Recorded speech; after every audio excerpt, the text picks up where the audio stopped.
Dear ladies and gentlemen, let's open our forum. 7 years of anti-corruption. The organizers are the National Agency of Corruption Prevention, National Anti-Corruption Bureau, and EU Anti-Corruption Initiative, and the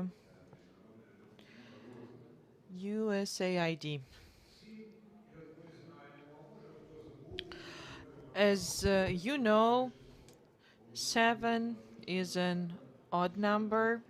You can only divide 7 by 7 or by 1. But unlike in mathematics, in other things, 7 is quite a sophisticated number because 7 years included some fighting, some effort, cooperation, some demands for more.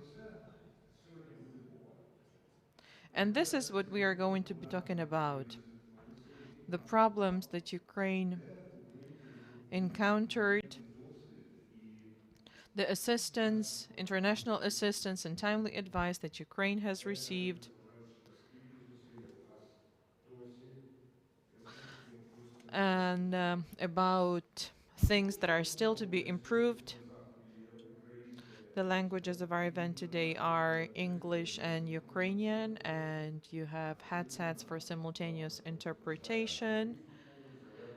Red indicator is for Ukrainian English, green is for English. Red light is for English, the green light is for Ukrainian. Я вас запевняю, що сьогодні буде якісний. And rest assured that our interpretation is going to be good, but please um, listen to the interpretation, not only for the sake of interpretation itself, but also to get insights from our conference. And first, let's watch a video that shows what Ukraine was dealing with in these 7 years of anti-corruption reform.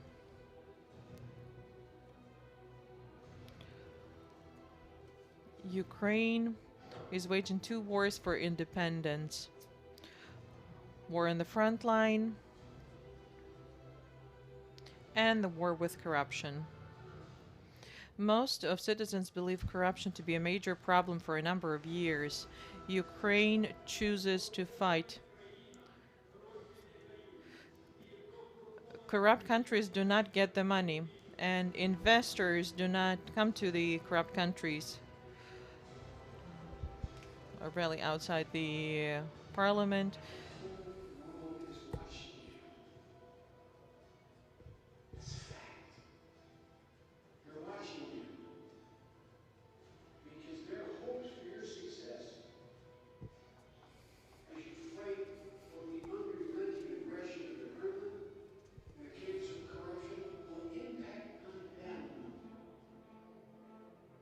Seven years of developing the system, the reform. 2014, the law on National Agency of Corruption Prevention.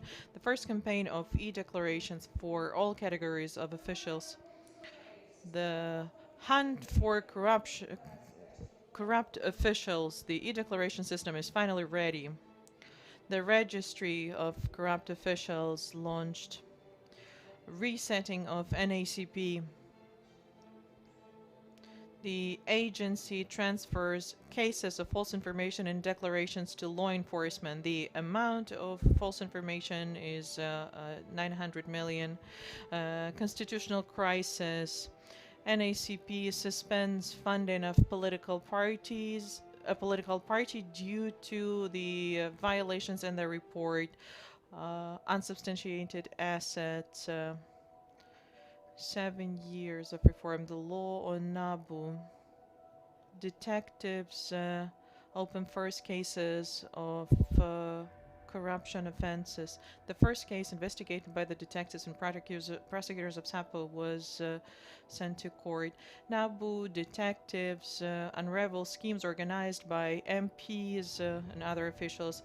corrupt cases come in all types and forms. First, International Anti-Corruption Operation NABU and Polish Anti-Corruption Bureau working together. 2021, NABU stops one of the heads of Privatbank from fleeing overseas, who's suspected of embezzlement. 7 years of fighting for fair trials of corruption cases. High Anti-Corruption Courts, 2018, the law on High Anti-Corruption Court. Selection of judges with participation of international experts, 2019, the launch of the court's operations. I would like us to applaud everyone who made this happen, and Ukraine finally has the anti-corruption court up and running. First verdict of the High Anti-Corruption Court entered into effect as of December 2021. 56 verdicts, 189 criminal proceedings pending. 7 years of fighting. Corruption didn't go anywhere. 7 years, 20 legislative attempts against NABU. The largest attempt to bribe law enforcement, 2020, $5 million US. 2019-2020 constitutional crisis. Three branches of powers are quarreling because of the decision of the Constitutional Court that declared certain anti-corruption legislation anti-constitutional. Constitutional Court is trying to relieve officials from responsibility, weaken NABU. No matter what the very well-known court is trying to do, and ACP will still be able to check the declarations of judges of the Constitutional Court, and therefore the liability for illicit enrichment is not going anywhere. 7 years, the fight continues. 7 years after, the citizens of Ukraine still see the bribery, and they're not ready to justify corruption. The number of people who believe that corruption can be justified, the number of people who believe that corruption cannot be justified. People have hopes for anti-corruption bodies. Who's responsible for countering corruption? People believe that they can impact the fight. The number of those who believe that people cannot impact the level of corruption. Corruption is still a problem that is of concern to people. We have no right to stop our fight against corruption in the next 7 years.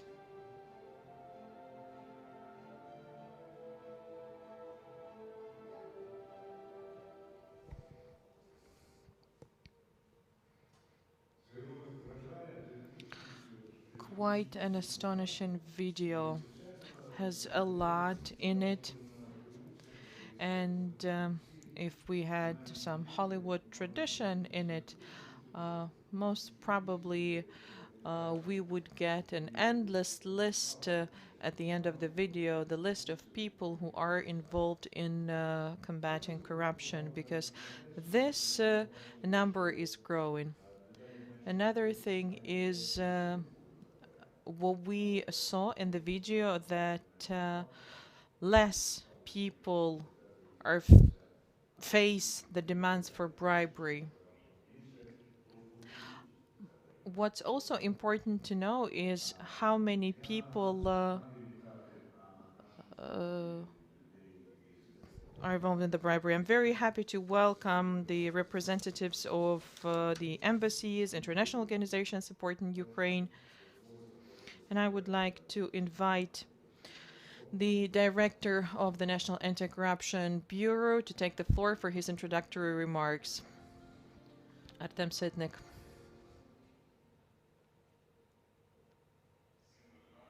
Good morning, everyone. I'm very happy to welcome all of you, those who are here with us and those who are watching us online. the entire world is celebrating the International Anti-Corruption Day, which is a very important day. For us, it is probably even more important than for other European countries that don't have such big problems with corruption. And Ukraine is fighting on two front lines, waging a war in the east and fighting the war with corruption. Ukraine is trying to get rid of embezzlement, bribery. For 7 years now, we are in this fight, and we are fighting this battle jointly with civil society, with free media. We're fighting this battle with our international partners. Their support was one of the determining factors that made this video possible, that made this discussion today possible. And this is a reason why the results of our work will be better and better. We've been through a lot, through distrust, media wars, of excessive expectations from the public to the anti-corruption bodies, the delays in the necessary decision making. As an example, there's a decision delayed about the appointment of the head of SAPO. We formed an efficient anti-corruption system and prosecuted those people the criminal liability of whom 7 years nobody could even fathom. And as of now, all of the anti-corruption bodies, they work in unity, and they're now at the maximum, the highest level of their cooperation. We also cooperating with our international partners, and the first international operations that we're conducting are actually a testament to that. And in the future, we won't be limited to punitive measures, but we will also be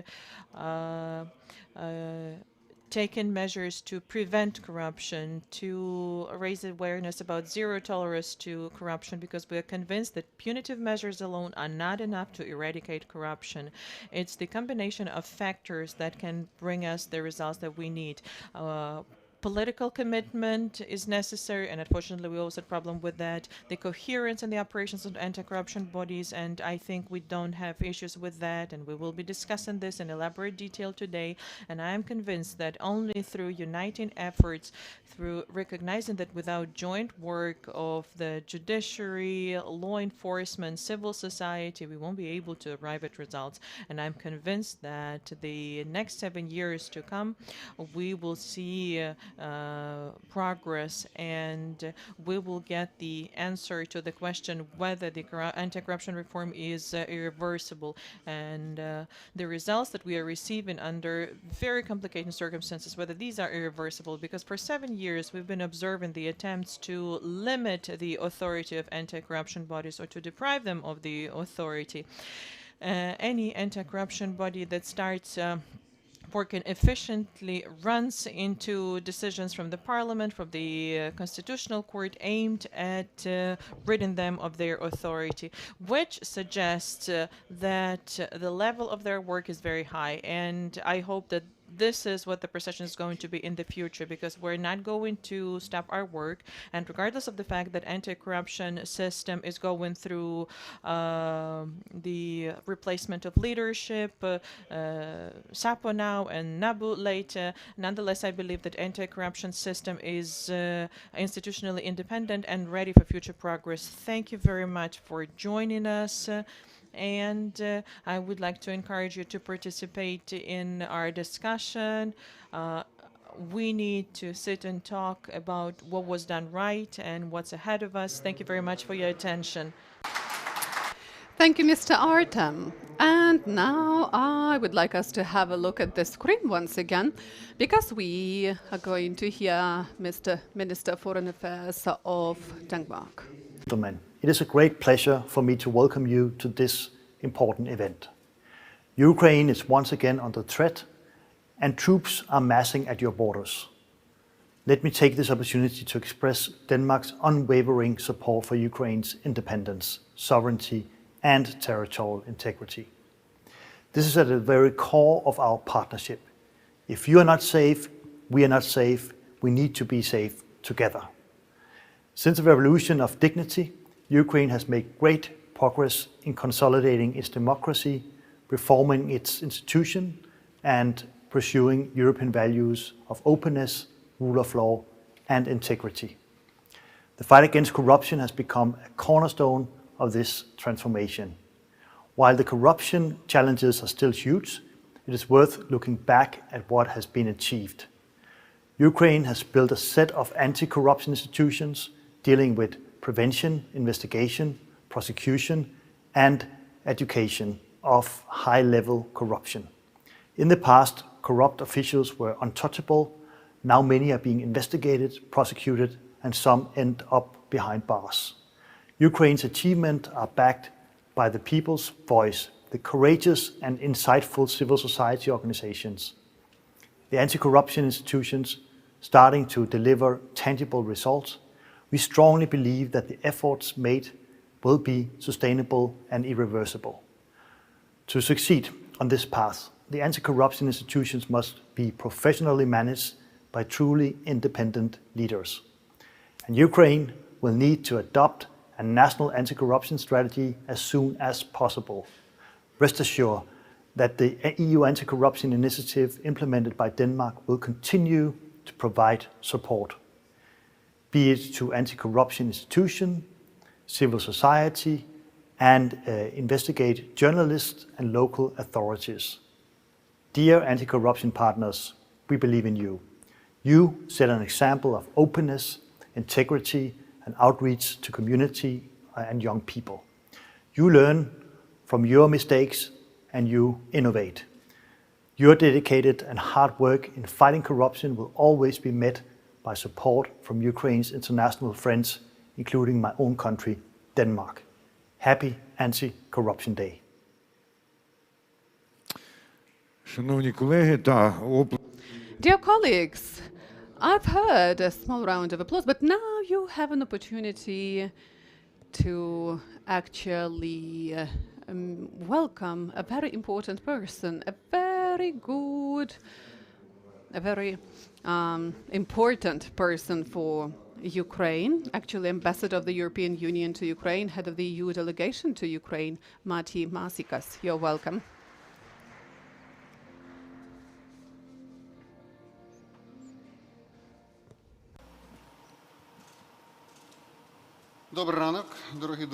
Good morning, dear friends. Greetings to all of you, dear colleagues, activists, and public officials. I will continue in English, but be sure that in the fight against corruption, there are no language barriers, as well as other types of barriers between the international partners and Ukrainians. Very pleased to address this conference at the occasion of the International Anti-Corruption Day, and welcome you to the event that will assess the achievements of 7 years of anti-corruption reforms and to discuss the challenges and prospects in this regard. Let me allow to stress and to be very clear. Since the revolution of dignity, Ukraine has achieved remarkable progress in fighting corruption and closing the space for corrupt practices. The concrete and tangible achievements we continue to see day by day are the results of the constant efforts of the institutions, of the civil society activists and dedicated staff, all present at the conference today. From the very start of the anti-corruption reform drive, everybody in Ukraine realized that containing corruption must start with holding the corrupt accountable. A strong deterrence effect for corrupt practices and crime through independent, rigorous prosecution, including tracing and recovering illicit financial flows, is indispensable. Everybody needs to abide by the rule of law. Otherwise, the transformation will not materialize, the investors will not come, and the smartest Ukrainians will look for other countries to unleash their potential. For accountability to start delivering, Ukraine established, with the support of its international partners, specialized anti-corruption institutions. The Corruption Prevention Agency, NABU, SAPO, the Asset Recovery Agency, and last but not least, the High Anti-Corruption Court. Looking at the track record that has been achieved already by these institutions, it is clear that the developments are going in the right direction. Of course, like in many other reform contexts, there are pushbacks. However, these must be also understood as a sign that anti-corruption institutions have started delivering tangible results, and of course, vested interests are fighting back. Strategic patience will be needed on the long road to fully sustaining reform results. You can be assured that the European Union stands with you and will continue to provide full political and technical support. Yet, it is clear that the complex societal phenomenon of corruption cannot be addressed in a linear way through one unique strategy. It has to be tackled in a multidimensional way. A holistic, cross-cutting approach in fighting corruption is indeed a globally recognized practice. And that is why it's important to not only fight corruption by investigating corrupt officials, but also to prevent corruption by reducing the space for it. And also here, the results we have seen during the last years through targeted reforms are remarkable. In particular in the public procurement with ProZorro, public service delivery, energy and banking sectors, VAT administration, healthcare, and of course, digitalization with the formidable DIA app, to name just a few. So, what represents the anchor for reforms? First and foremost, it comes from Ukraine, from its internal deliberations and post-Maidan civil society initiatives that then became state policies. At times, there are also Ukraine's commitments of legal approximation under the EU-Ukraine Association Agreement. At times, there are policy commitments taken under different financial assistance programs. As friends and partners of Ukraine, we have to ask ourselves, will these changes be sufficient to impact the perception of general population and foreign investors about Ukraine? Will these changes represent the needed paradigm shift to move Ukraine up in the list of countries with similar background and potential to truly stand out and to be considered as a regional leader? Despite geopolitical challenges, and I'm aware that I'm speaking in a day that Russia again is building up troops at Ukraine's borders, and I want to join the Danish Minister of Foreign Affairs in reassuring EU's unwavering commitment to Ukraine's sovereignty, independence, and territorial integrity. But Ukraine, despite these challenges, is taking a more confident stance as a partner on the global stage. Maybe it is also a time to make the current anti-corruption agenda and Ukraine's current and future solutions, including on prevention and digitalization front, more visible.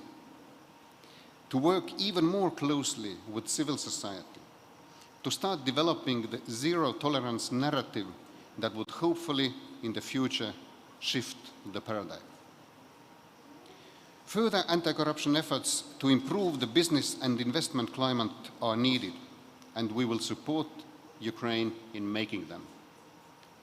It is notably essential to have a deepened strategic sectorial focus for further reducing corruption in sectors like, for example, in energy, defense, and to strengthen corporate governance of state-owned enterprises and banks, as well as ensure respect for property rights.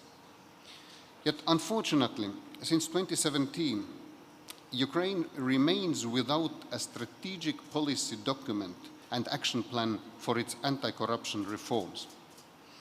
It is pending in the Verkhovna Rada for its adoption for far too long already. The strategy would not only offer a sound analysis of the current corruption situation, but also would offer an ambitious and realistic roadmap for tackling important priority areas and sectors in the fight against corruption. As far as the judiciary is concerned, we witnessed important steps for the judicial reform this year, with the establishment and operational start of the Ethics Council to the High Council of Justice and the Selection Commission for the High Qualification Commission of Judges. These bodies are expected to renew key judicial governing bodies that are at the center of an effective and independent judiciary in Ukraine. It is important that this reform is concluded swiftly and with full thoroughness. In addition, the reform of the Constitutional Court of Ukraine should be taken on. Beside these two important areas, let me also stress that sustaining the independence and effectiveness of the anti-corruption institutions, NABU, SAPO, High Anti-Corruption Court, ARMA, NAZK, that have been successfully established over the last 7 years should be a clear priority. One of the key elements for this, as we have also recently agreed with the Ukrainian leadership at the EU-Ukraine summit in October this year, will be to guarantee for depoliticized and merit-based selection processes for leadership positions. To this end, it will be crucial that the process for the selection for a new head of SAPO will be concluded without any further delays. The process has been dragging on for far too long, and it has also revealed the shortcomings of having too many domestic political cooks on it.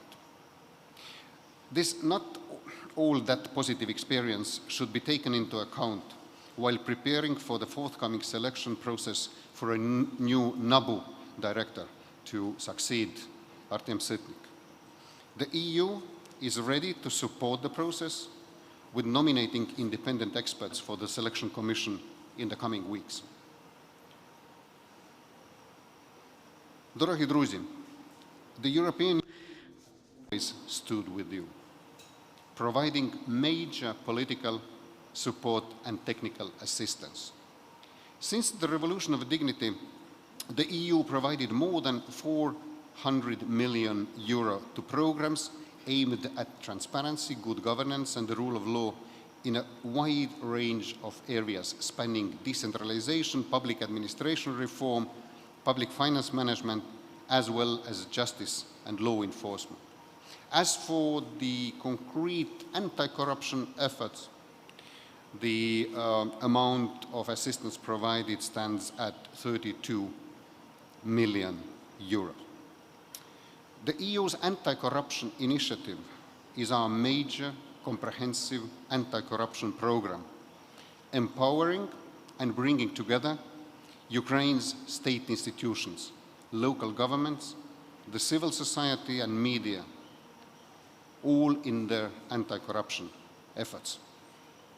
At the local level, the EU ACI for several years has been implementing its innovative Integrity Cities initiative, aiming at promoting transparency and good governance in city administration and the delivery of services. To conclude, please let me assure that the European Union will continue providing its full support to Ukraine, so that all your ambitious reform efforts finally bring tangible results, benefits to the Ukrainian people, and thus bring Ukraine closer to the European Union. We know that it has never been, it will not be an easy path, but we are confident that Ukraine, with all its immense potential, will ultimately succeed. And Ukraine's success is also whole Europe's success. On the occasion of the International Anti-Corruption Day, let me again congratulate you all for the results achieved already. I wish you fruitful discussions at the conference today on the way forward. Thank you. Дуже дякую. Thank you so much, Mr. Ambassador. And your speech is already part of the discussion we are having and will have in this hall. And now I would like to give the floor to Ambassador of Switzerland to Ukraine, Mr. Claude Wild. You're welcome.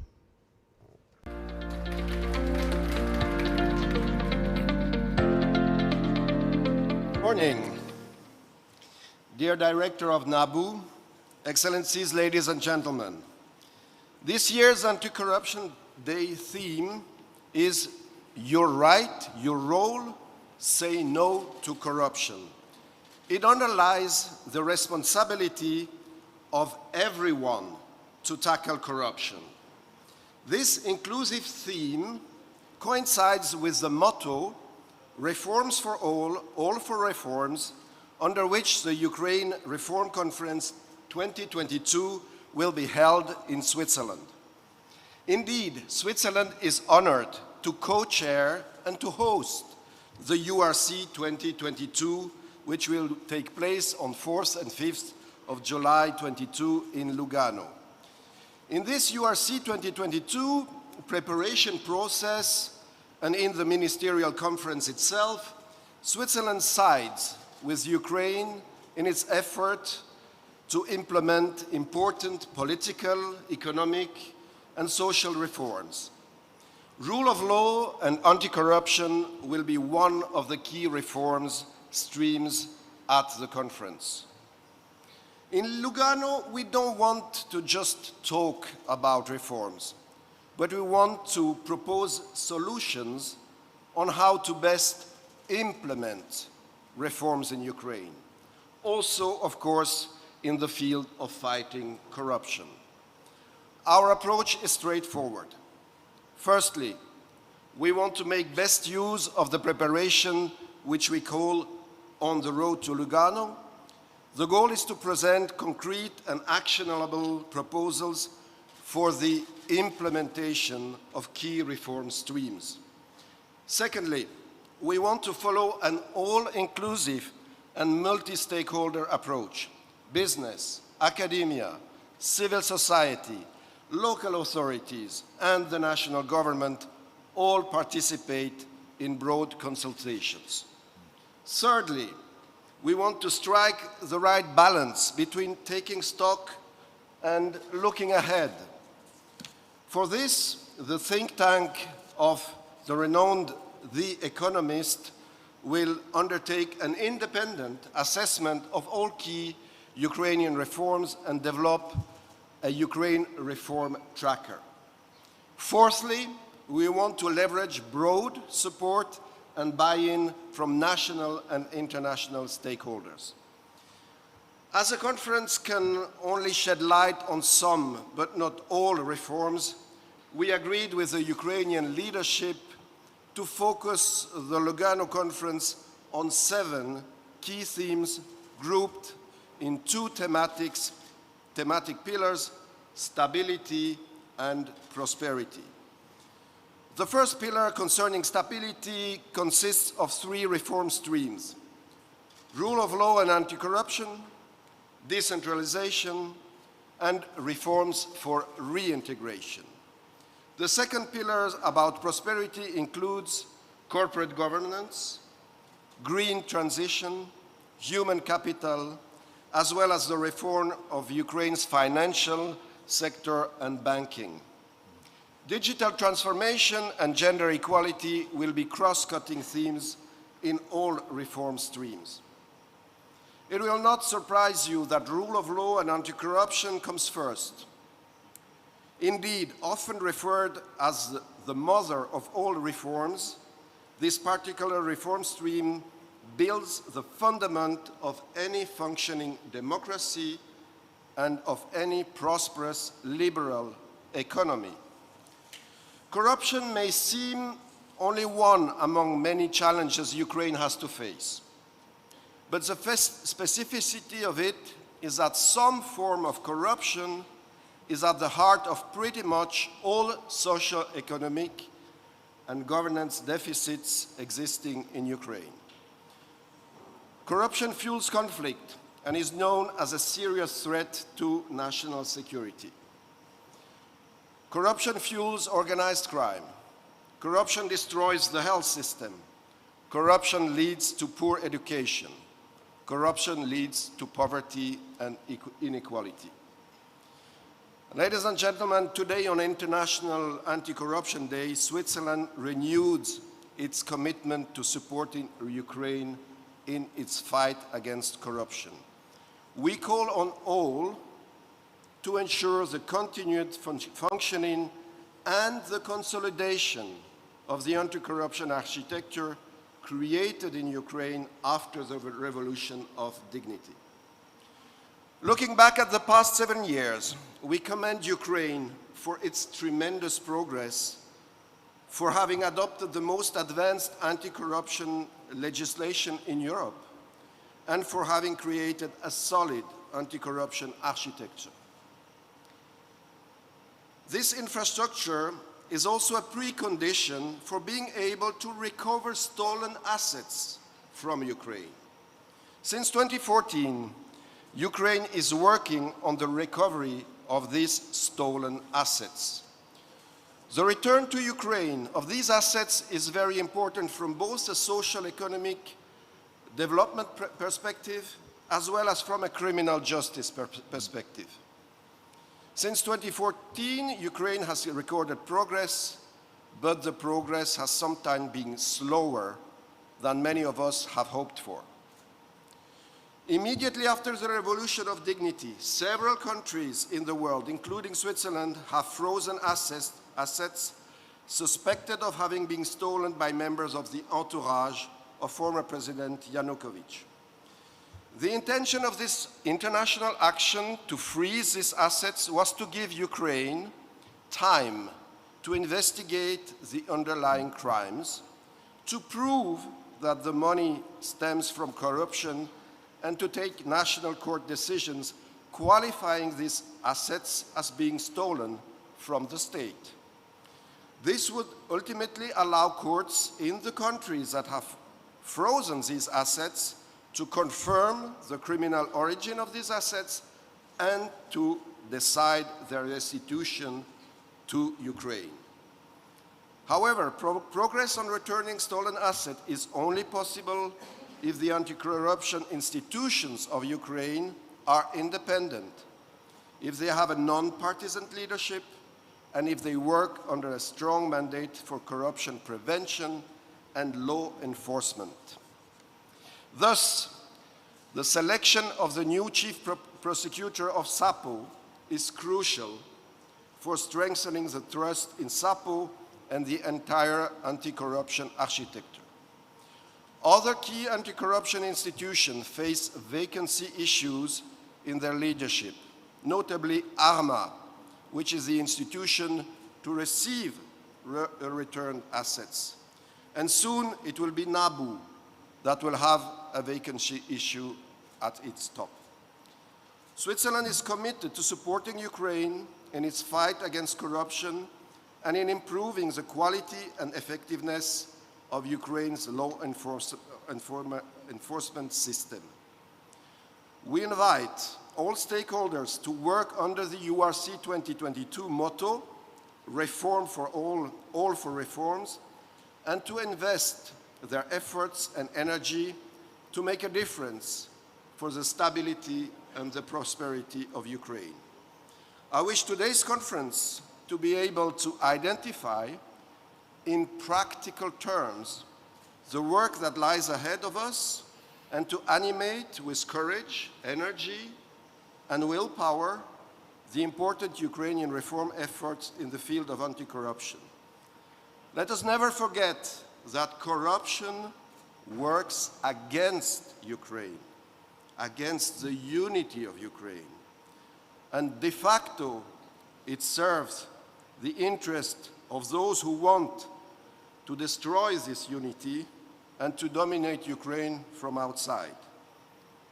Particularly now, we should be fully aware of this reality. Thank you. Дуже дякую, пане посол. Thank you very much, Mr. Ambassador. We started with mentioning number 7. Then Ambassador Maasikas mentioned number 0 when he was talking about zero tolerance. And Mr. Wild, Ambassador to Switzerland, added 4 and 2 themes, 2 topics. And I'm wondering what U.S. Sergeant Affairs in Ukraine, Ms. Christina Quinn, will add to this, what number she will mention.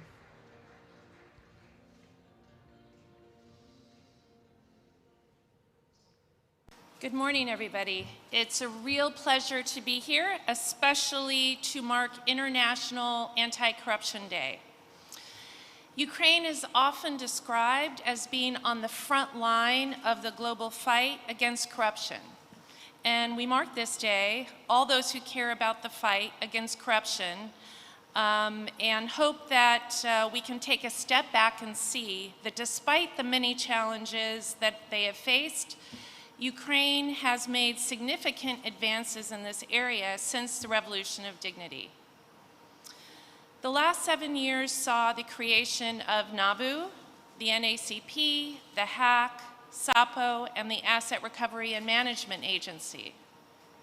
I'm proud that the United States was able to help play a supporting role in setting up some of these agencies, and we continue to support it today. While their work continues to be challenged by corrupt individuals and opponents of Ukraine's Euro-Atlantic integration, we can all acknowledge that the new anti-corruption architecture has fundamentally changed Ukraine. They have done this by imposing consequences on officials who engage in corruption and by giving those in government and civil society who fight corruption new and important tools.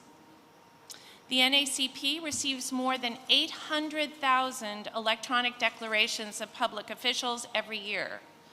This asset declaration system may seem like a simple accomplishment, but its significance is hard to overstate. By compelling all officials to register their assets in a publicly accessible database, every Ukrainian can see whether officials have assets that are inconsistent with their salaries and positions. Not surprisingly, these declarations have played a central role in pointing out illicit enrichment. Moreover, the NACP continues to play a crucial role in contributing to anti-corruption policies, such as the new National Anti-Corruption Strategy, which will hopefully soon be adopted by Parliament. The importance of NABU in Ukraine's anti-corruption efforts can also not be overstated. The Bureau's cases have returned more than 3 billion hryvnia to the state budget and prevented the theft of a further 2 billion. But these cases are not just about money. They have shown the Ukrainian people that corrupt elites are not untouchable. Over 6 years of work, NABU detectives have developed cases against many senior foreign officials and members of parliament, and many other people. NABU is the only Ukrainian law enforcement agency that has managed to open criminal proceedings and corruption-linked investigations related to powerful oligarchs, including Igor Kolomoisky and Viktor Medvedchuk. The establishment of the High Anti-Corruption Court in 2019 meant that the final component of Ukraine's anti-corruption architecture was in place. Before the hack, corrupt judges were almost never convicted, but instead they were acquitted by colleagues and allowed to retire. By contrast, the hack has already brought 13 judges to accountability, with 8 receiving prison sentences from 2 to 8 years. It's clear that the era of corrupt judges being untouchable in Ukraine is over. And these examples of judges being brought to justice sends us a powerful signal to other judges to stay within the rules of law. I've already mentioned SAPO, which plays an essential role in bringing influence peddlers and corrupt officials to justice. The SOP approves all cases against high-level corruption and takes them to court. And his or her actions will impact all high-level corruption cases in Ukraine. As my colleagues have mentioned already, given the importance of an invigorated and independent SOP, we welcome progress this week on the selection process of the new prosecutor following significant delays. The United States urges continued progress to ensure the conclusion of this selection process without further interference and in full transparency. We would love to see it completed before 2022. We know this process of building institutions isn't easy. These challenges are a reflection of their importance. As President Biden said on International Day of Democracy, no democracy is perfect, and no democracy is ever final. Every gain made, every barrier broken is the result of determined, unceasing work. And I know many in the audience today have been some of the people here in Ukraine who have done that unceasing work. Fighting corruption effectively requires work and cooperation from all of us, from the government, civil society, the media, and international partners. That's why the Biden administration has included addressing corruption as a major theme for its Democracy Summit, which is launching today on International Anti-Corruption Day. And Ukraine will be an important participant in that summit. I'd also like to suggest that everyone watch this evening at 5:30 p.m. Kyiv time, which is 10:30 a.m. Washington, D.C. time, for a very important announcement. The announcement will mention United States sanctions that demonstrate our commitment to holding corrupt individuals to account. You in the audience may recognize a couple names on that list. Fighting corruption is a global effort, but today we can push back. Thank you, and I wish you a very productive conference. Дякую, пані повірена. Thank you, Ms. Quinn. I'm convinced that what you said and what your colleagues said will be used as topics for discussion during our panel discussion 1. The first panel will be on achievements of the anti-corruption reform in Ukraine. And since achievements are best seen in contrast to problems, we will be discussing problems and achievements at the same time. And in order to give us some time to prepare for panel discussion, you'll be seeing a video.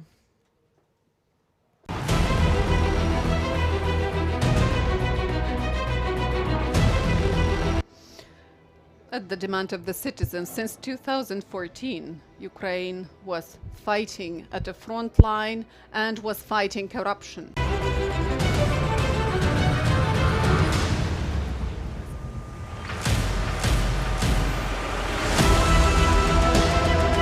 Корумпованим країнам гроші не дають. І до корумпованих країн інвестори також не йдуть.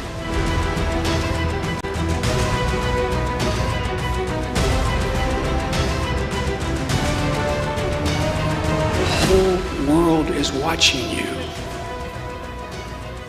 That's a fact.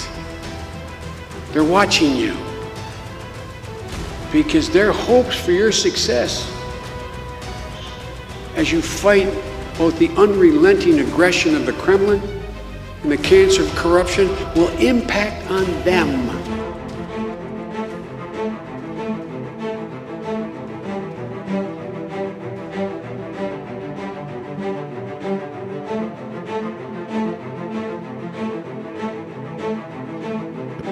Полювання на корупціонерів. Система автоматичної перевірки електронних декларацій нарешті готова до роботи.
Я хочу, щоб ми поаплодували, якщо можна, кожній людині, яка це зробила, і нарешті в Україні запрацював антикорупційний суд.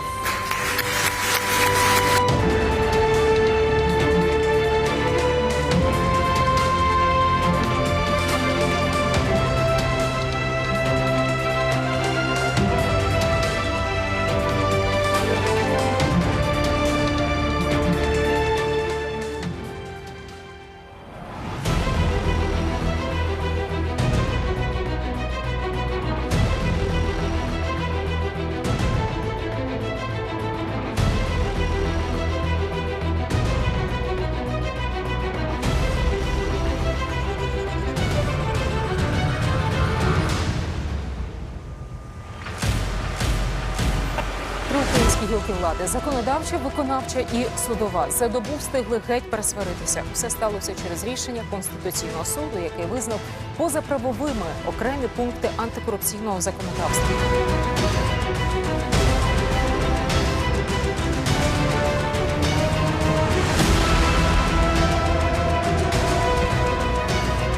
І як би не старався один дуже відомий суд, НАЗК зможе перевіряти декларації, в тому числі суддів Конституційного суду.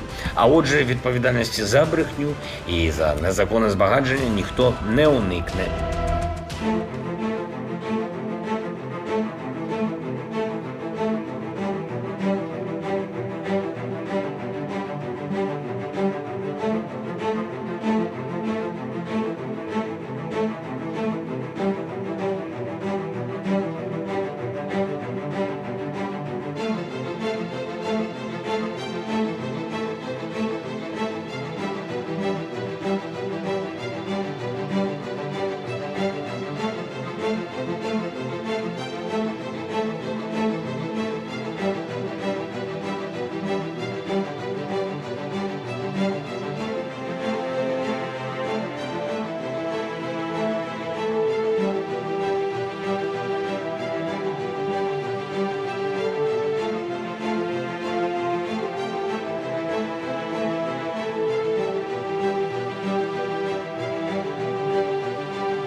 I see.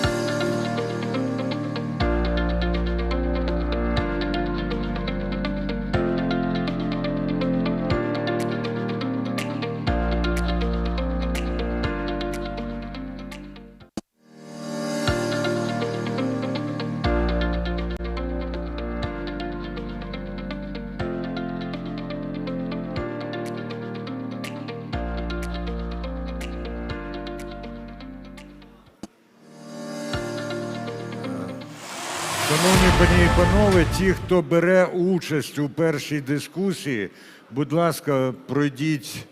So we are urging you to join the first discussion. And actually, please, the speakers, join us here at the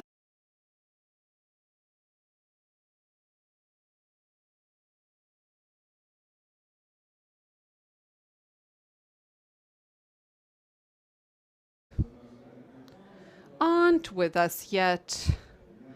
Then I'm going to introduce.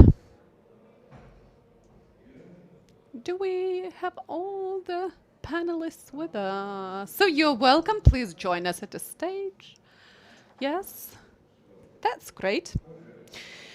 Well, very soon we are going to start our discussion with the participation of these leading experts in the area of anti-corruption, and I would like to introduce head of the Anti-Corruption Court, Renata Nasevich, acting head of Specialized Anti-Corruption Prosecutor's Office, Anton Hrishchuk, head of the NACP, Alexander Novikov, MP Anastasia Radina, and Director of the National Anti-Corruption Bureau, Artem Sitnik. And we are going to be joined by Irina Venediktova, Prosecutor General of Ukraine. She's going to be online with us. And before we start exchange of our thoughts, I would like to give the floor to the head of Anti-Corruption Initiative of the European Union. Greetings to Alan Pack Christensen.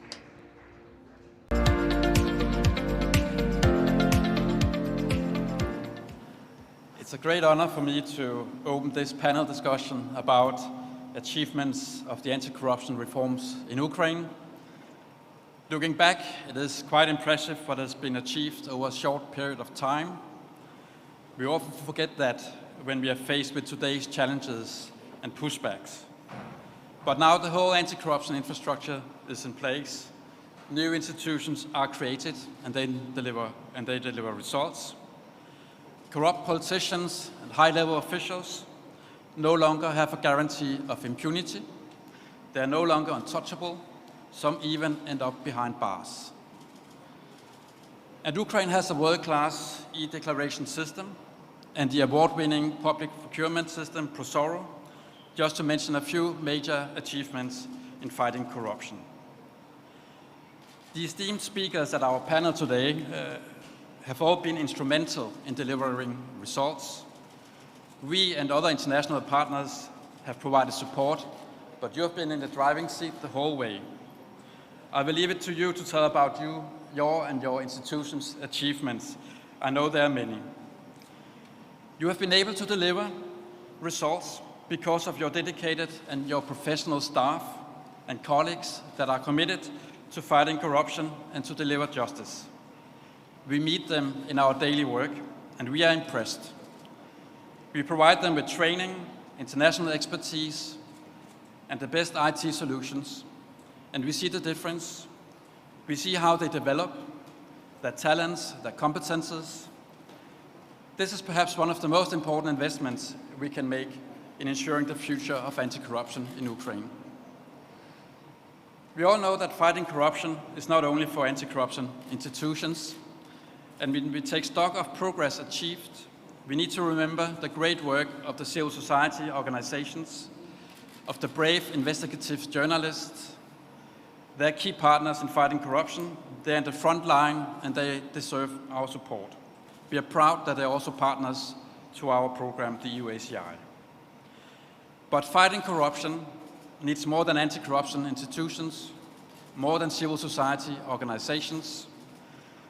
One expert once compared the anti-corruption infrastructure of Ukraine with an isolated island in a hostile sea. And I think that's a picture that is well placed. And without also addressing the hostile sea, you, the anti-corruption institutions, will never be sure of the success of your work. Today we had hoped to have a new head of SAPO in the panel.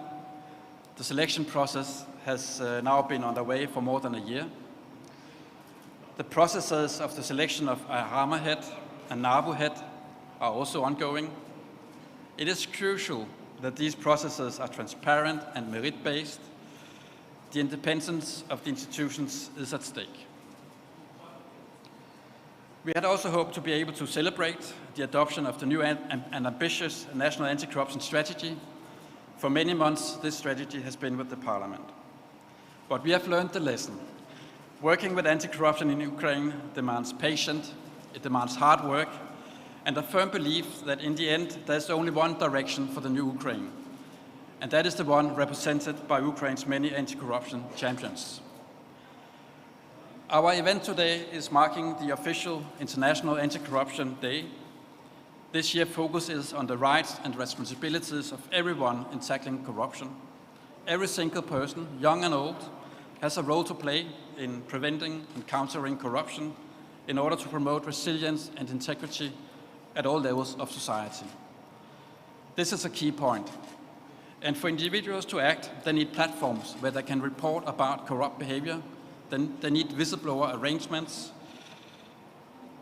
And we are pleased to note that these mechanisms now exist in Ukraine thanks to civil society organizations, thanks to NSCP and other partners. But they cannot stand alone. Individuals also need to have assurances that they can act without intimidation and harassment or what is worse. I would like to end by providing 3 friendly recommendations to the anti-corruption institutions on behalf of the EU-ACI. Firstly, cooperation between institutions is very important. Join forces where it's possible for you. That makes you stronger. We are happy to facilitate that kind of cooperation. One example is the e-case management system developed by the EU-ACI that provides digitalization of criminal proceedings and connects NABU, SAPU, and the High Anti-Corruption Court. This is a unique system. It has a huge potential, and we are going to launch it next week. Secondly, develop strategies to make your agencies stronger, more resilient, and more sustainable. Invest in your staff. Make it your legacy that you leave behind robust and well-consolidated institutions prepared for the future. And not least, continue to strengthen outreach to the civil society, to the youth, to the media. Explain your work, your results, raise awareness, engage with the citizens. There are still too many Ukrainians that don't believe corruption can be overcome, that don't believe in your work, and that has to change. I know you're all working in these directions, but perhaps a little bit more could be done. And my final point, as long as you keep on pursuing the right course, we will be there to assist to the best of our ability and on behalf of the European Union and my country, Denmark. Thank you for your attention. I wish you a fruitful and interesting debate and a happy Anti-Corruption Day to all of you. Thank you. Дуже дякую, пане. Thank you so much, Mr. Christensen, and I strongly hope that our participants of the discussion will actually respond to your statements in the discussions. And now I would like to give the floor to Prosecutor General Irina Venediktova. And I was told that you decided to be with us all the time of this panel discussion. Mr. Andriy, good morning. Can you hear me well? Yes, we can hear you, we can see you. But as far as now you are a member of this panel all the time, you have to stick to the rules of participation in this panel. Apart from your result, apart from the presentation of yours, please answer a question. Others will answer later on as well, and you are going to have 1.5 minutes maximum for that. So the question is as follows. Our forum is called 7 Years of Anti-Corruption Reform. And if to interpret it into English, then we see 7 years of anti-corruption reforms in plural. So, both statements are correct, I believe. Mr. Andriy, I understand you're using this opportunity of being a moderator and you're asking questions at once, but let me greet all the participants of the conference, dear law enforcers, dear Your Excellencies, ambassadors of different countries, dear participants. I greet you at this very conference. And as it was previously mentioned, this is the greatest pleasure that we can today, the International Anti-Corruption Day, can discuss the achievements of anti-corruption reform or reforms and all the challenges related to it. What does it mean? It's not possible to do something within this big system, and the state is a very big system, right? So big systems require constant improvement, and for 7 years we have been developing this anti-corruption infrastructure. As Mr. Sitnik correctly mentioned, I was here with you since the very beginning, which is why I already know what you were discussing. So really, these efforts are quite robust and we see quite good results, but it doesn't mean that all the state institutions may start sitting on their hands, saying that we already have the infrastructure, full stop. So why we have to constantly improve? Because reforms is a constant, is a continuous process, and we have to constantly prevent, right? Be on the side of prevention, because namely prevention is a key to success. So law enforcement agencies are fighting corruptionists, corrupt officials, and all the other institutions are dealing with corruption in general. So Verkhovna Rada, of course, government, of course, all the other organizations at the level of local governance. Otherwise, we will never eradicate corruption. And I strongly hope I've answered your question. Sorry for taking more than a minute and a half. And then I'll go back to my presentation. So, thank you, thank you. Let me tell you that in democratic state, guided by the principles of rule of law, and where the rule of law is actually enforced and is actually followed by all the citizens, right? Corruption is something people don't accept. And by the way, in the country, we have very difficult economic situation due to the armed conflict in the east of Ukraine, lasting for 8 years already. And actually, we are facing great threat as the whole world in the form of COVID-19. And the Convention of UN, ratified by Ukraine almost 15 years ago, says that corruption undermines not just democratic institutes and values, but also ethical norms, and actually harms the sustainable development and does not allow for the rule of law to be there in the country. And economy is losing something like 2.5 trillion US dollars due to corruption.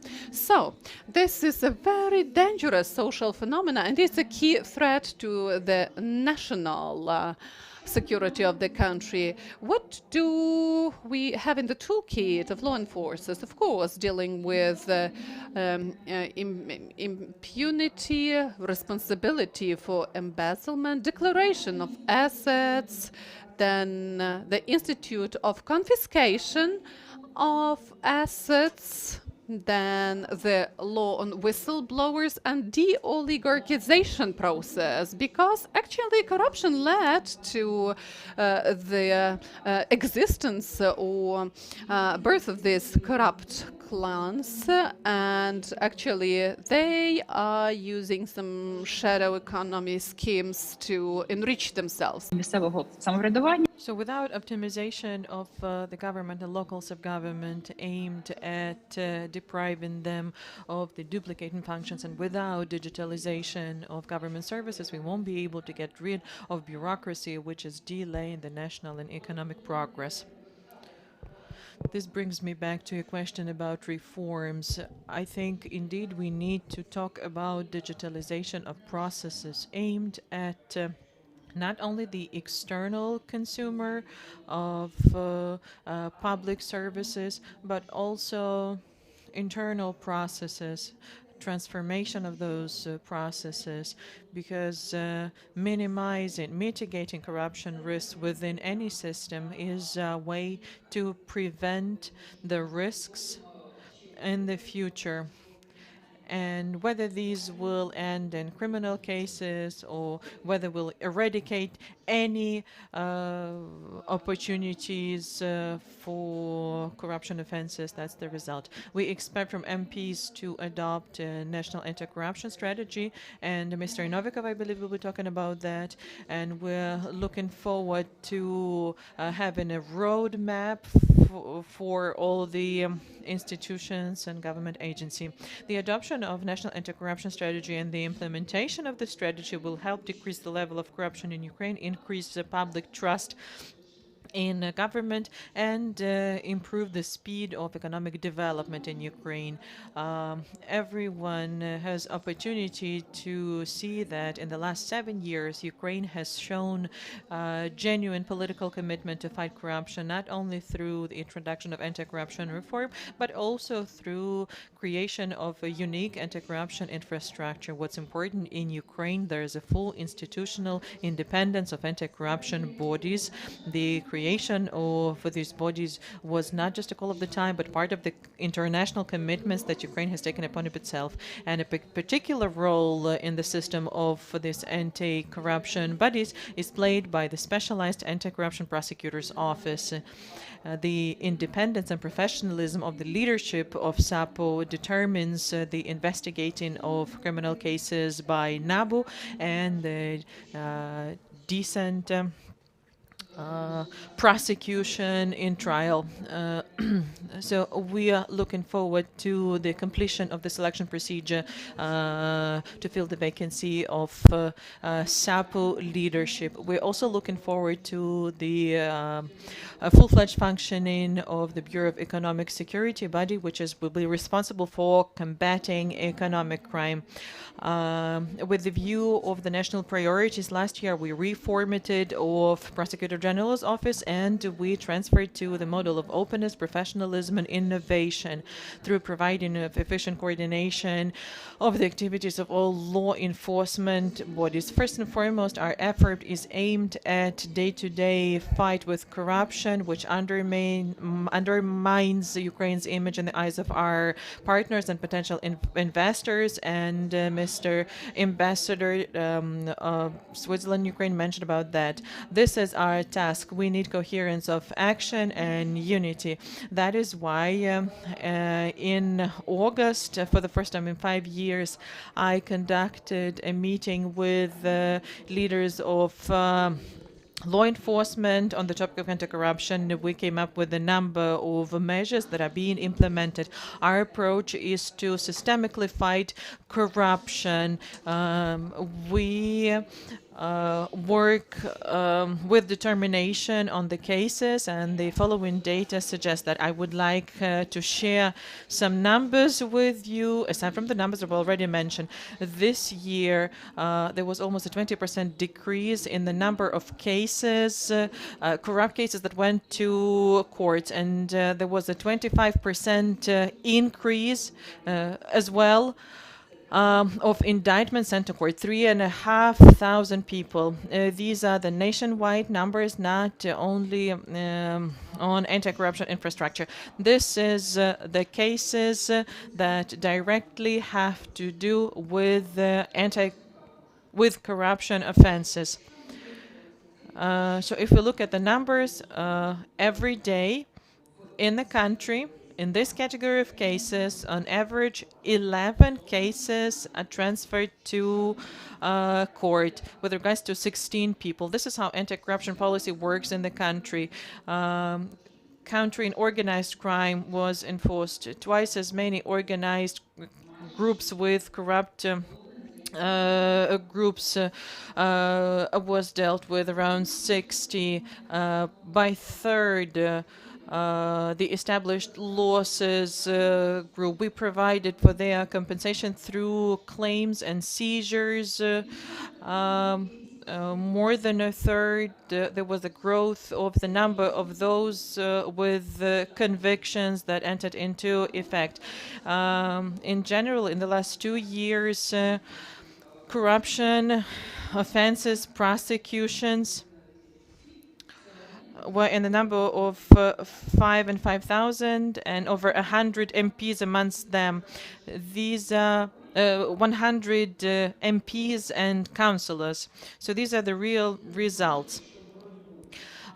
It should be mentioned that the work of the anti-corruption institutions were highly assessed by international organizations, GRECO in particular. To recap the progress in anti-corruption institutions, we need to give account to Transparency International, Corruption Perception Index for 2021, we see that Ukraine is on the 117th position in the ranking out of 187. This means that the public expects more from us. The public needs dynamic and tangible results of the combat, something that can impact their life. They don't need empty words, and I agree with the sentiments, and I can see that this is something that has to move us forward, but no matter how perfect the anti-corruption legislation is, it will remain ineffective if there is no commitment from the government and the public or competent law enforcement capable of using the necessary tools. I'm convinced that the proper implementation of anti-corruption programs by all the institutions will help not only improve their operations, but it will be helpful to develop zero tolerance to corruption amongst the employees of those bodies and nationwide overall. Since corruption is a global challenge that has no borders, it is impossible to overcome it without coordinated actions at the national and international level. So that is why we are working with our international partners, and actually I had a call with Washington, D.C. today, and I could see that the cooperation is very productive, and moreover, it's only through cross-border cooperation that we will be able to handle corruption cases, because corruption cases, they're cross-border as well. So I would like to thank our international partners who regularly support us, and their support was fundamental for the commencement of this fight against corruption. Thank you very much for your attention. I wish all of us productive work at the conference. Thank you. And you'll be staying with us, is that correct? Of course, I would like to listen to the discussion. I'll be with you for panel 1. Ms. Irina, if at any point in our discussion you feel like making an intervention, adding a comment, that would be invaluable. And now let's turn over to the panelist with us. I believe the Prosecutor General gave a comprehensive answer to the question about reform versus reforms. But if any of you would like to add, I would be happy to give you the floor. But building on what she said and based on what we heard today already, you know, we keep saying the recent 7 years, but actually the last 7 years, but actually what we mean the first 7 years of what is going to last for many more years to come. And Ms. Irina Venediktova said that used the phrase in the nearest years, and people say in the nearest years, most people mean different things. So in your introductory remarks that you have 1.5 minutes each, please could you be more specific? The nearest years, how much is that? Is that 2022 and a little bit of 2021, or as it was in the video, the next 7 years or the next 5 years? And I would like to give the floor to the president of the High Anti-Corruption Court, Ms. Elena Tanasevich. Thank you, Andrei. Can you hear me? Well, I can hear you. Can the audience hear you? Okay. Thank you. Andrei, I have a question. It's introductory remarks now. 1.5 minutes for introductory statement, and then you'll be given the floor after a round of introductory remarks. Good morning, everyone. It's a pleasure to be here with you today. It's an honor for me to be sharing the achievements of the High Anti-Corruption Court. And in my presentation, I'll address the question that Andrei asked about whether it's reform or reforms. I'm convinced that the topic of the forum should be changed, and we need to use the plural form, reforms. The this negative phenomena of corruption exists at the multitude of levels, and unfortunately Ukraine is no exception to that. And in order to make anti-corruption efficient, there's a need for a number of measures. And in the first 7 years, Ukraine managed to come up with probably the most progressive anti-corruption legislation globally. First of all, it's aimed not for reinforcing liability for corruption. Lion's share of this legislation is aimed at prevention of corruption offenses. The government is attempting to create circumstances for public administration or locals of government that would mitigate corruption risks. It's an attempt to create the algorithms of operations of public officials that would make it impossible for them to receive bribes. The functions of the government are represented in all areas of life, so that is why it makes sense to be talking about reforms, not reform. Thank you, Your Honor. I'm sorry, I took too much time. Mr. Maxim Hryshuk, acting head of Specialized Anti-Corruption Prosecutor's Office. Over to you, 1.5 minutes. Good morning. I'm very happy to greet everyone, dear partners, dear friends, international partners, who throughout these 7 years, quite hard 7 years, have been supporting us in this fight.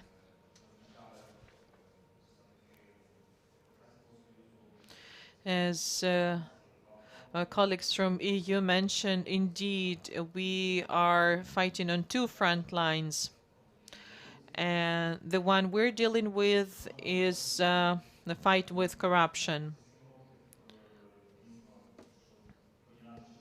And in 7 years, looking back 7 years, if we compare the situation with 2014, there's been progress, but people expect more, which is quite a fair expectation. And we, as hired managers that were hired to provide good quality services, we're under obligation to listen to those demands.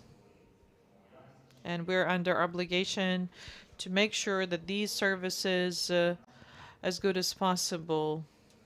And there are various trends that we observe, some resistance, delays. We don't have the dynamic that we would like to see, and we need to make our conclusions based on that and move forward. The anti-corruption infrastructure is now formed, fully formed. Thank you. Thank you, Maxim. And now the head of National Agency of Corruption Prevention, Mr. Alexander Novikov.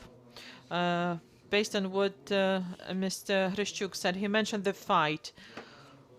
What kind of fight are we talking about? Is it close quarter battle, jiu-jitsu, groundwork, seceding, giving in, or what kind of other fight are we talking about?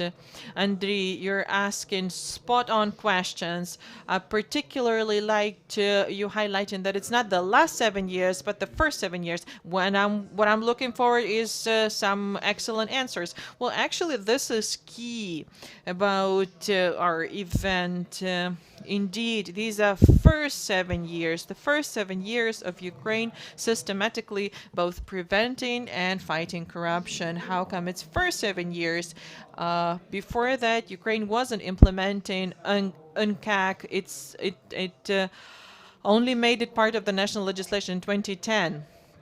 And as Article 6 of UNCAC specifies, there need to be specialized bodies for prevention and fighting corruption. As far as the functions of NACP are concerned, and this could be some heretic words, we believe that it's not so much about fighting corruption or oligarchs. This is not our approach. We believe that there should be level play field, and that will prevent corruption from happening.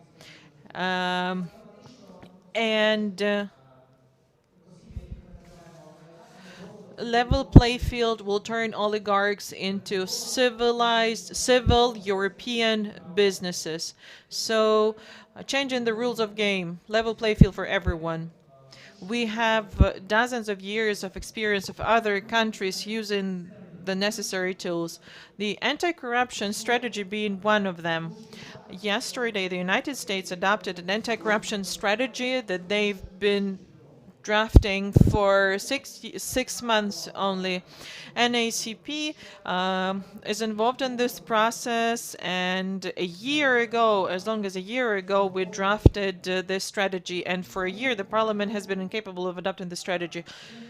So 5 years after the introduction of anti-corruption strategy, we'll see an entirely different Ukraine. Okay, 5 years. It took Mr. Novikov a minute and 40 seconds to speak about 5 years, which was excellent, but let's stick to the timeline. And I have my next question to an MP, Anastasia Radina. I noted that we're talking about 7 years, and I think this is good. We're not dividing this time period by the tenure, the terms in office of different governments. And when we were talking about accomplishments, we're not saying the previous government. Actually, this doesn't happen very often, I have to admit. The succession, then continuity of reform. A minute and a half for you. Thank you very much. Truly, we're talking about first 7 years of anti-corruption reform. And in these 7 years, Ukraine did a lot of things for the first time in the history of Ukraine and globally. And we need to, we have the full cycle, the full system of anti-corruption bodies, which are already a role model for many countries around the world. For the first time in the history of Ukraine, we had cases when High Anti-Corruption Court sends corrupt judges to prison, and they really go to prison. They do not, they're not freed 6 months after serving the term. We have a system of e-declarations, disclosure system for public officials, which is one of the most sophisticated in the world. Not everyone is happy about that, but I hope that in the next 2 years, the NACP will be able to prove that this e-declaration system is at the same time the most efficient. And going back to the issue of anti-corruption reform, we have a ProZorro system that was mentioned as a successful example of anti-corruption reform that saves a lot of money. And actually, United States anti-corruption strategy mentions Ukraine's success story. We have beneficiary owners disclosure. We initiated that a few years before G7 countries did that. We have the most open registries, and we have 20 seconds of time left. Registries of who owns what in Ukraine, and we have the entirety of what we need in order to see the efficiency of the system the next 2 years. And there are already real verdicts. Thank you, Anastasia. Thank you for being the first to mention the next 2 years specifically. And Mr. Anastasia Radina mentioned that Ukraine did it for the first time in the whole Europe or globally. And Mr. Artem Sitnik, I believe you shall start your answer with mentioning what Ukraine needs to do, not in the first place, but in the last place. What is not the top priority now? Well, can you hear me now?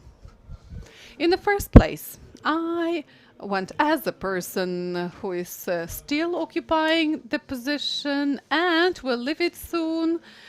I'd like to tell you why the last 7 years, as we call them, every day feels like the last day. That's the reason. That was the greatest problem within these 7 years. And you're right, regardless of the fact who is currently at power. So we need to do our best. And we actually see that sometimes actions of the Commission are not logical and they are threatening the success, so to say. So, Now, anti-corruption reform, or reforms, right, I agree with the interpretation of my colleagues, reforms are now actually moving forward so swiftly. And now it's not possible to stop the progress of these reforms without some consequences for politicians, right? And everybody understands that, because if we stop the reforms, it will actually threaten Ukraine in general and them. So actually, what shall be also done now? We shall finalize all those great efforts which we did together with the civil society, with investigative journalists, and we need to still send all these impulses and impetuses. And well, thank you so much, Mr. Artem Sitnik. And now we have the resort and the speech of Stephanie Gomes. She is a director of one of the departments of Bureau in Narcotics. Well, INL, actually, State Department of United States. Please have a look. Holmes. I'm the director of the Office of Europe and Asia Programs in the Bureau of International Narcotics and Law Enforcement, INL, at the State Department. As many of you might know, I previously served as the INL director at the U.S. Embassy in Kyiv. As director, I work closely with Ukrainian partners and the international community to advance criminal justice reforms, including supporting Ukraine in its efforts to combat corruption. While in Ukraine, I proudly supported the Ukrainian government to establish the High Anti-Corruption Court, to build the capacity of NABU to investigate high-level corruption cases, and to initiate sweeping reforms within the historically corrupt Prosecutor General's office, now the Office of the Prosecutor General. I am thrilled to continue supporting Ukraine and your collective anti-corruption efforts from my current position in Washington. I am grateful for your invitation to take part in today's Anti-Corruption Day commemoration ceremony, and for the opportunity to speak to both the challenges and opportunities in Ukraine's fight against corruption. These issues are deeply important to me, both professionally and personally. These issues are also deeply important to President Biden, who has made developing and expanding anti-corruption efforts a priority for his administration, both at home and abroad. Even this week, we just released the U.S. strategy on countering corruption. Ukraine has come a long way since 2014, starting with the establishment of new anti-corruption institutions that began with NABU and SAPO. In 2015, for the first time in Ukraine's public sector, all NABU and SAPU staff were hired through a transparent and competitive selection and vetting process. This became a critical new standard for Ukraine's justice and law enforcement agencies, which have since brought tens of thousands of meritoriously and transparently selected new officers into criminal justice institutions. This is a remarkable achievement. INL remains committed to supporting the advancement of these critical institutional reforms. In Washington, we were encouraged to see the NABU law pass in October. While that process took more than a year, it also demonstrated that progress is possible, even when vested interests seek to reverse reform gains. This law is key to safeguarding the effectiveness and independence of NABU. This law also helps to firmly establish the institution following a few years wrought with legal and political uncertainty. The men and women of NABU persevered through these challenges. I am confident this experience has made the institution and its personnel stronger. INL will continue to support you in your critical mission. Our shared efforts to expand reforms are not without challenges and setbacks. We remain concerned that SAPO lacks permanent leadership, and the selection process for a new SAPO head has stalled. A functional SAPO plays a central role in Ukraine's efforts to prosecute the high-level corruption cases that NABU develops.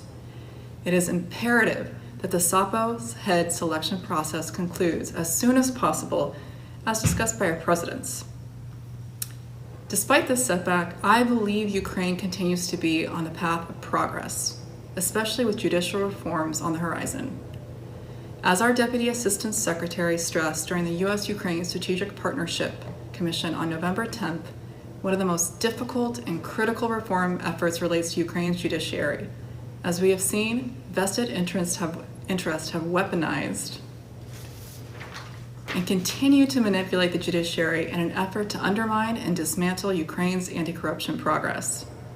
As such, we are encouraged by progress made on renewing two key judicial bodies, the High Council of Justice and the High Qualification Council of Judges. An independent and transparent judiciary with qualified judges is critical to ensure Ukraine's transition to a rule of law-based society and true Euro-Atlantic integration. It is also key to safeguarding the independence of anti-corruption institutions. Let me close by noting that it takes time and vigilance to truly combat corruption. Many of you here have spent your entire careers taking on this fight. I want to acknowledge that this type of work is difficult and daunting. Corruption comes in many forms, it is interwoven into institutions, and has powerful enablers. But democracy is built on public participation and public trust in a country's institutions. This is the fight that matters most. So thank you for participating in today's event, but more so, thank you for your determination and dedication to creating institutions on which the people of Ukraine can depend. Дякую. Thank you so much. We've listened very attentively to Ms. Holmes. And you know, today I've learned two new words. That's NABU and SAPO. So it actually highlights the fact that Ukrainian experience is unique. They are not translating these abbreviations, but they are using them as they are in Ukrainian. And they are not saying VACS, meaning HACC, because there is one English word that sounds the same and means another word. But in any case, I would like to ask Ms. Tanasevich, Ms. Radina, and Mr. Sitnik. Well, that's not a question, but I will let you express yourself. Something you wanted to mention to us. But, yeah, 58:26, and you have just 5 minutes, not more. So, maybe even let us have from a minute and a half to 3 minutes if you have a presentation of a kind, right? But we'll see how it works. From time to time, I'm going to be interrupting you, sorry. Yes, that's the task with an asterisk, right? Mission impossible. So, dear participants of today's event, I would like to start mentioning the fact that according to the data of the National Academy of Sciences of Ukraine, the real cost of natural capital of Ukraine is something like $380 billion. And each and every one owns the natural resources costing something like $2 million US dollars. And actually, our country was doomed to be rich, but actually, based on all the indicators we are measuring, and the indicators are more or less positive, we are still ranking last. As actually, as illogical as it sounds, we are lagging behind the civilized world in terms of corruption. In the recent 7 years, by joint efforts, we've managed to promote the country from place 152 in the rating of corruption perception to place 124. But in front of us, there is a very complicated way still and path. So in Ukraine, we have a versatile mechanism which is implementing internal anti-corruption policy. But at the very same time, even in the conditions of implementation of this policy, there are people who, beyond all the efforts of the country, are still striving to embezzlement, and in order to actually do something with this situation, the highest anti-corruption court was created. Next slide, please. In 2 years of our activities, Anti-Corruption Court started its activities in 2019. 47 judges are there, and they've managed to achieve significant results. In these 2 years, we actually had 52 rulings, out of which 47 put people behind bars, and 55 people found themselves behind bars, and 11 were acquitted. So what does this number tell us? I believe it tells us that those fears which were expressed by the society at the very beginning of the establishment of anti-corruption court, that it's going to be a punitive institution, so now they became null and void, no? So I believe that highest anti-corruption court showed itself as a very independent institution, unbiased institution, the one which doesn't work to achieve a certain indicators or certain statistics in terms of some prosecutions. And the appeals chamber, where there are just 11 judges in these 2 years, dealt with almost 2,000 appeals, and actually dealt with 117 cases of the first instance courts. And we need to think back about investigative judges who are performing the function of judiciary control, and they're controlling whether rights and freedoms of persons are being followed. They've considered more than 22,000 of applications, cases, etc. Let us have a look at the next slide.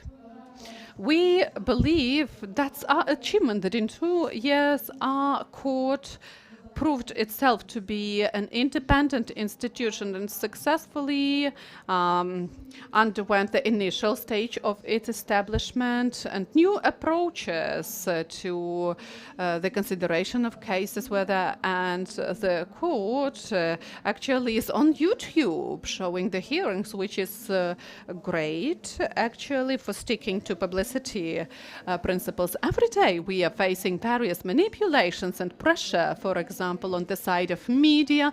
Judges on a daily basis are thoroughly performing their functions. So, next slide. And we want to set the new standards and to bring to the new level the ethical principles, and in general establish new values in the Ukrainian society. Judges are communicating with the civil society a lot. We have 4 speaker judges in the court, and we are participating in roundtable discussions, symposia, conferences. We are discussing the best practices of anti-corruption court, and the greatest pleasure for us would be meeting with students, online lectures to students, and online tours to anti-corruption court, and actually even school children at grades 11 and 10 are joining these efforts. We need to mention the challenges that the High Anti-Corruption Court has been faced with for some time now. The independence of the court that the judges are trying to uphold led to the events, a result of which the High Council of the Judiciary 3 times had to take measures to provide for the respect to the judiciary. Actually, what I'm talking about is the explosion of the grenade and intervention into the judiciary process from MP, and threats for physical violence that one of the justices of Anti-Corruption Court received. We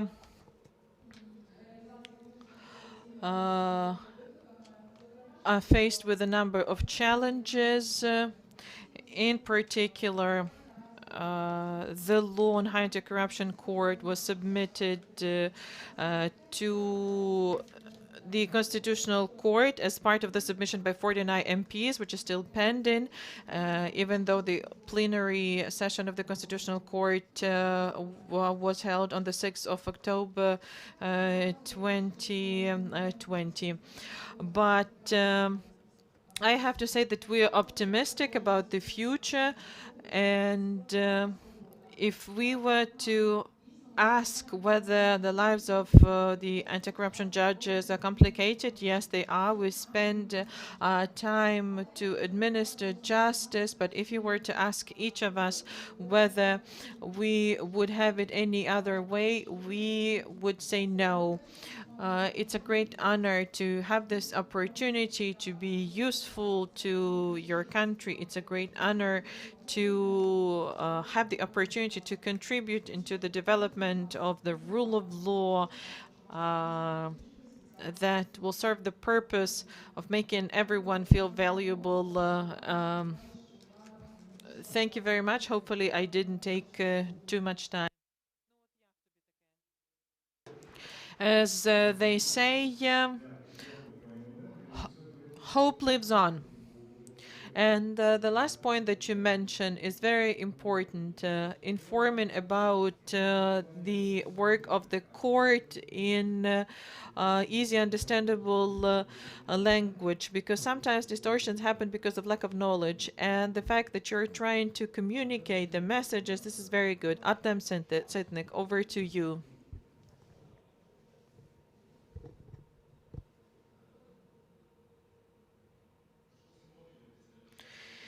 It's been 7 years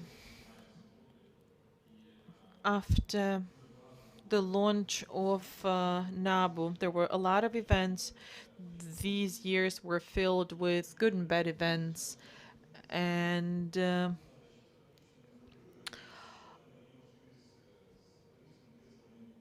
we can look back and see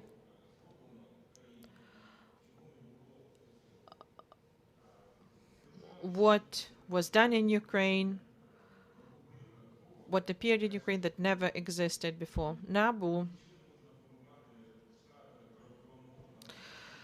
became a showcase of transparent selection of employees to law enforcement body. Transparent selection procedure using best international methodologies, using polygraph. So the selection procedure for a NABU employee is a test that helps them understand what's coming next. And I'm happy that out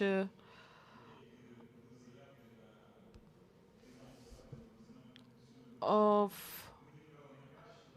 those people that submitted their applications, we selected those that are most motivated, professional, that are doing a great job, and they will continue working for the next 7 years. And I'm very happy. Actually, I have to say that I didn't believe that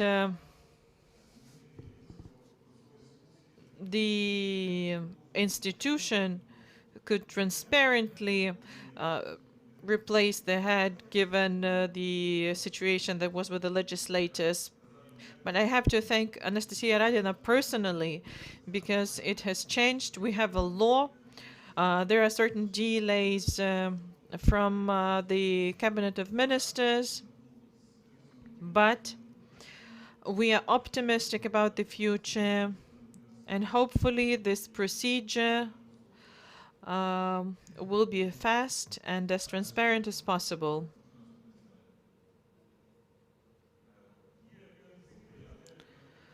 I have some numbers.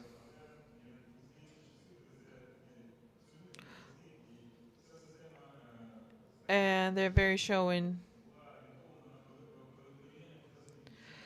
And the Soviet system was all about comparing numbers. This year, previous year, we are using a different criteria. We see that on one hand,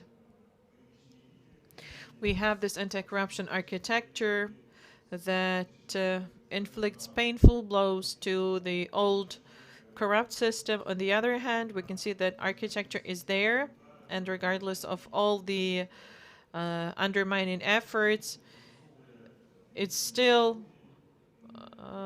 is holding on, using advanced technologies and using the help from international partners.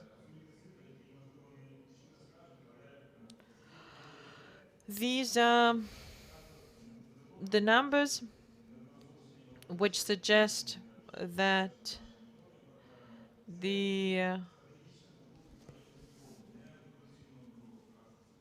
are some accomplishments of anti-corruption bodies But not only, we can now say that no corrupt official, regardless of their office,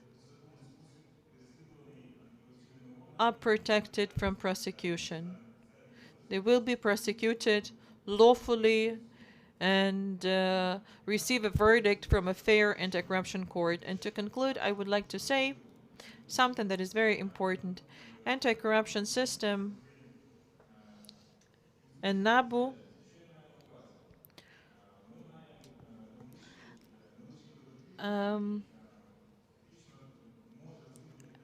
has a team that can investigate cases without engagement of other law enforcement, because unfortunately other law enforcement bodies are still undergoing the reform, multi-directional reform, and unfortunately in some situations we can only rely on ourselves. And with help of our international partners,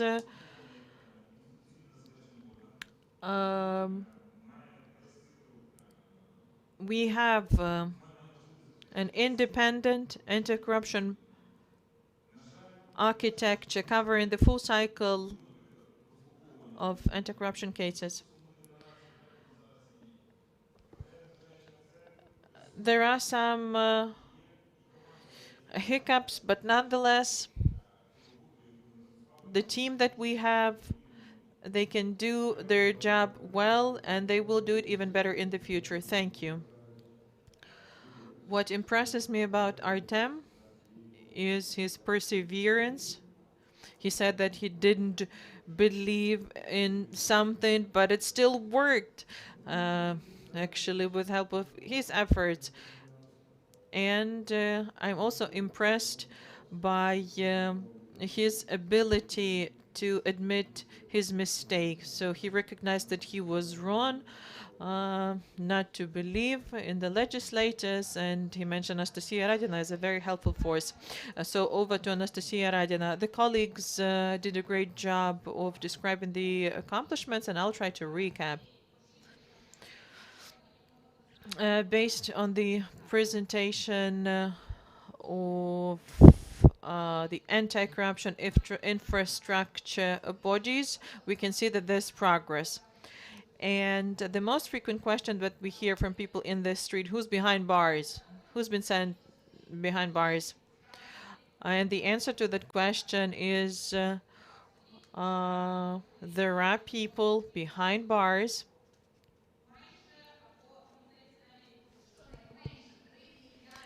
and at least 3 billion hryvnias. That's the amount that was refunded to the budget through the efforts of Anti-Corruption Bureau. And there's another question that people might be asking: did the effort invested in NABU paid off? Yes, and we can see that the work of anti-corruption bodies, they change the behavior of corrupt actors even before the case goes to trials.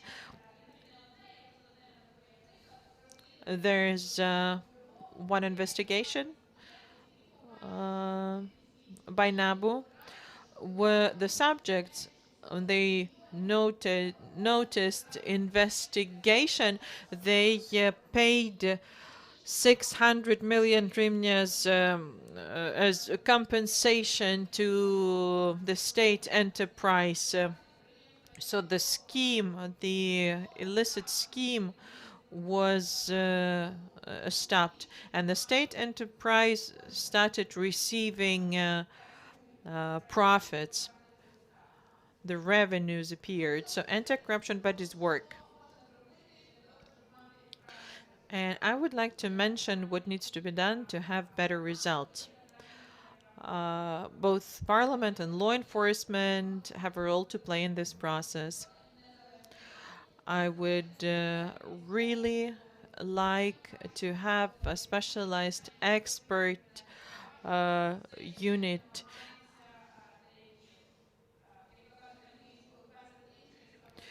because there are certain vested interests involved in the cases that are aimed at liability from happening. We see some violations in the area of jurisdiction. And now when we hear about good competition between law enforcement and corruption cases, it's not true.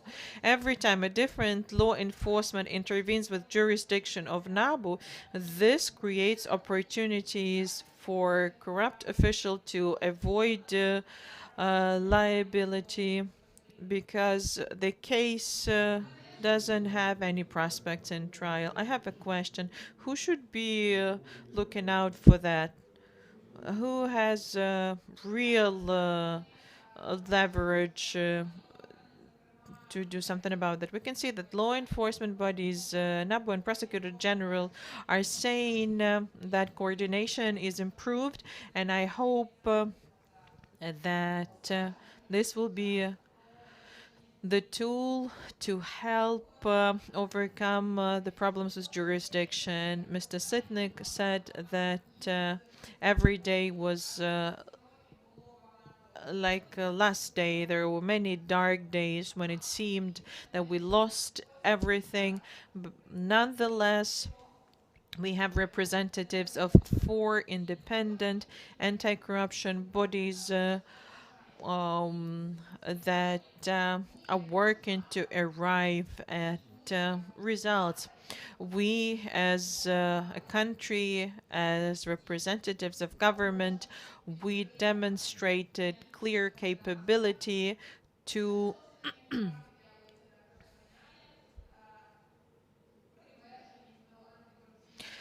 to show commitment to anti-corruption report in legislation, hopefully in practice too, and the capability to resist those vested interests that are still abound. There are many oligarchs with money attempting to undermine reform. In these 7 years, we showed resilience and resolve to protect that. And in these 7 years, we saw the changes in the discourse about corruption in the world. 10 years ago, the corruption was discussed as the problem of the third world countries that need to do something to enter the club of civilized countries.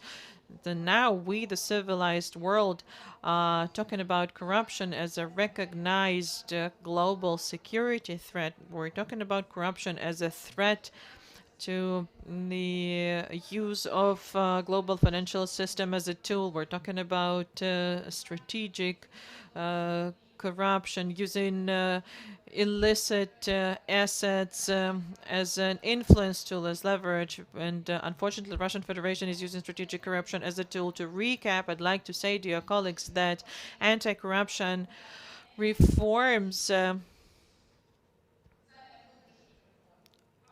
not only serving the purpose of internal reforms.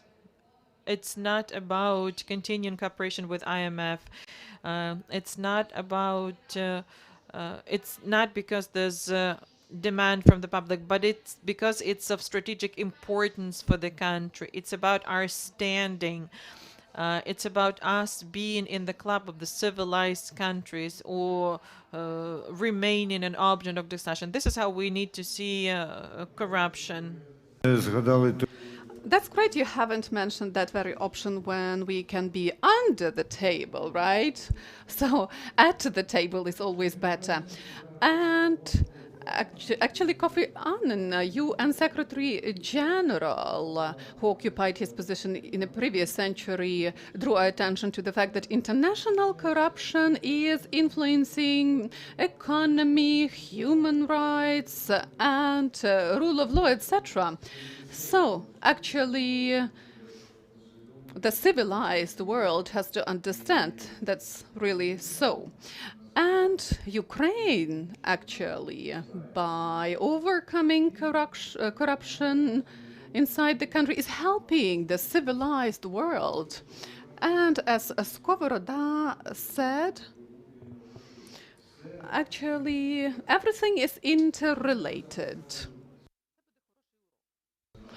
And now I have to actually violate the scenario a little bit because we have to stick to the time frame allocated to us. And now, Mr. Novikov and Hryshchuk, I would like to involve you to the discussion. That's not the violation of the scenario, by the way, but actually I'm skipping some procedures here. You have an opportunity now to tell us what you are doing, but actually, this being the case, I'd like to remind you that when we are speaking about 7 years, it brings us back to the times of the Revolution of Dignity, and its actually implementation as such, and we understand that revolutions may last for years, but the principles which were claimed and which were moving the Revolution of Dignity forward were not completely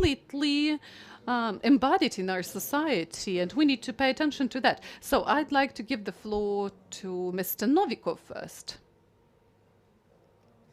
Well, in 2010, UN Convention became a mandatory document for Ukraine, and since 2010 up to 2014, actually the corruption strategy was implemented in Ukraine. And I'd like to add to the words of Anastasia, the first anti-corruption strategy, 2014-2017 in Ukraine, had an economic influence, 170 billion hryvnia, so 6% of GDP. That was huge. In the recent 7 years, which passed after the Revolution of Dignity, Ukraine became a world leader in implementation of UNCAC.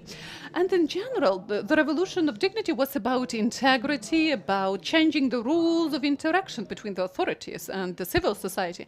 In these 7 years, Ukraine, let me actually highlight the changes which were related to the activities of the national agency. Unfortunately, the key changes were introduced in the recent 2 years after reloading the national agency. Change number 1. National agency developed a system according to which corruptive practices and public service is something which cannot go hand in hand together. We've updated the registry of declarations, and that's a very good example for the whole world. That's the most successful registry of declarations in the whole world. It allows us having a look at any kind of assets of public servants. What does it mean? It means that a person, well, even if they want to actually do something corrupt and have these corrupt assets, they won't be capable to use those. Why? Because we are applying appropriate sequence of checking up these declarations. So we are checking the declarations of all the ministers, deputy ministers, people who are characterized by the highest corruptive risk. Also, why is this registry is unique? Because we have a module of automatized checkup verification of all these declarations, and 700 cases actually were registered. There were 700 red flags, and there were 550 unclaimed or unmentioned assets, and these cases were sent to SEPO. We have 2 cases of embezzlement, one of which, thanks to the joint work with NABU, amounted to 153 million hryvnias, and we are the second country in the world after US which has got the monitoring of a lifestyle of civil servants, elected officials, and thanks to this monitoring of lifestyle, SEPO resorted to the High Anti-Corruption Court, and for the first time in its history, Ukraine sees actually the case of confiscation of assets for the amount of more than 1 million hryvnias. And this year we've highlighted untrustworthy declarations. Once again, the amount is something like 1 million hryvnias. And actually, starting with this year, these verifications will build a big wall between corrupt persons who cannot substantiate or explain their assets and these very assets. And starting from November, we've registered dozens of cases when these persons were trying to do something, and when these persons wanted to occupy some positions, but they don't have a right to occupy the positions. And now we have an ACP, which activities is digitalized. All the processes are united in one IRP system, IT system, which allows seeing all the verifications, all the processes, at what stage every process is currently. And we've updated the Access Declarations Registry. It's very user-friendly now. And we understand that it shall be beneficial to be a person who sticks to integrity. This registry is very user-friendly. Anybody can upload to Excel or to any other format information on the proceeds, on the income of public persons. We've also updated the corrupt persons registry. Now it's not just an unclear arrays of data, but it's a very handy tool, and you can see the level of corruption in every area, in every sphere. So we have constructed a portal, or established an anti-corruption portal. So actually now specialists can be working with corrupt risks, and all the anti-corruption processes are visible there. Then we've established and developed a unique product. That's a portal of concealed interests, or vested interests. And actually, anybody who is sitting in this hall can verify whether there is something suspicious about the actions of elected officials. Even director of NABU, head of NACP, head of High Anti-Corruption Court can track this risk. Well, I'm sure even the head of NABU and head of HACC is not everybody, right? These are very important people who are there not by chance.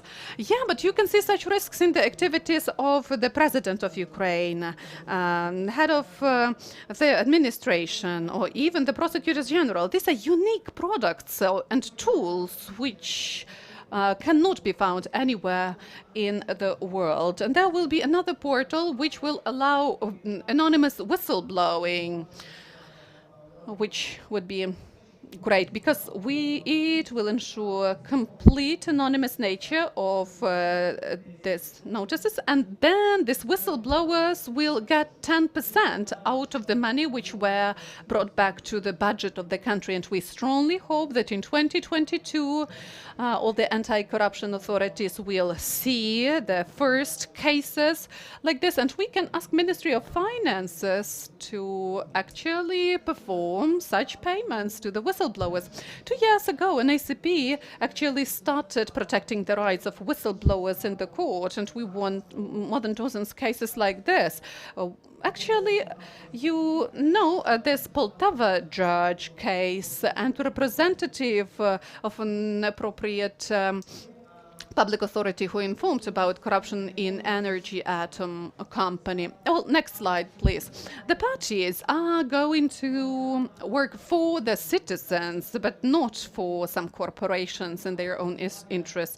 We seized financing of 3 parties the previous year out of 5 parliamentary parties, and anti-corruption expertise was used. And actually, we dealt with 133 draft laws which were supporting their corruptive interests and which were related to corruptive risks. Then openness in our communication with the civil society. So an ACP has got this civil society council or public council, and we've developed a strategy of zero tolerance to corruption.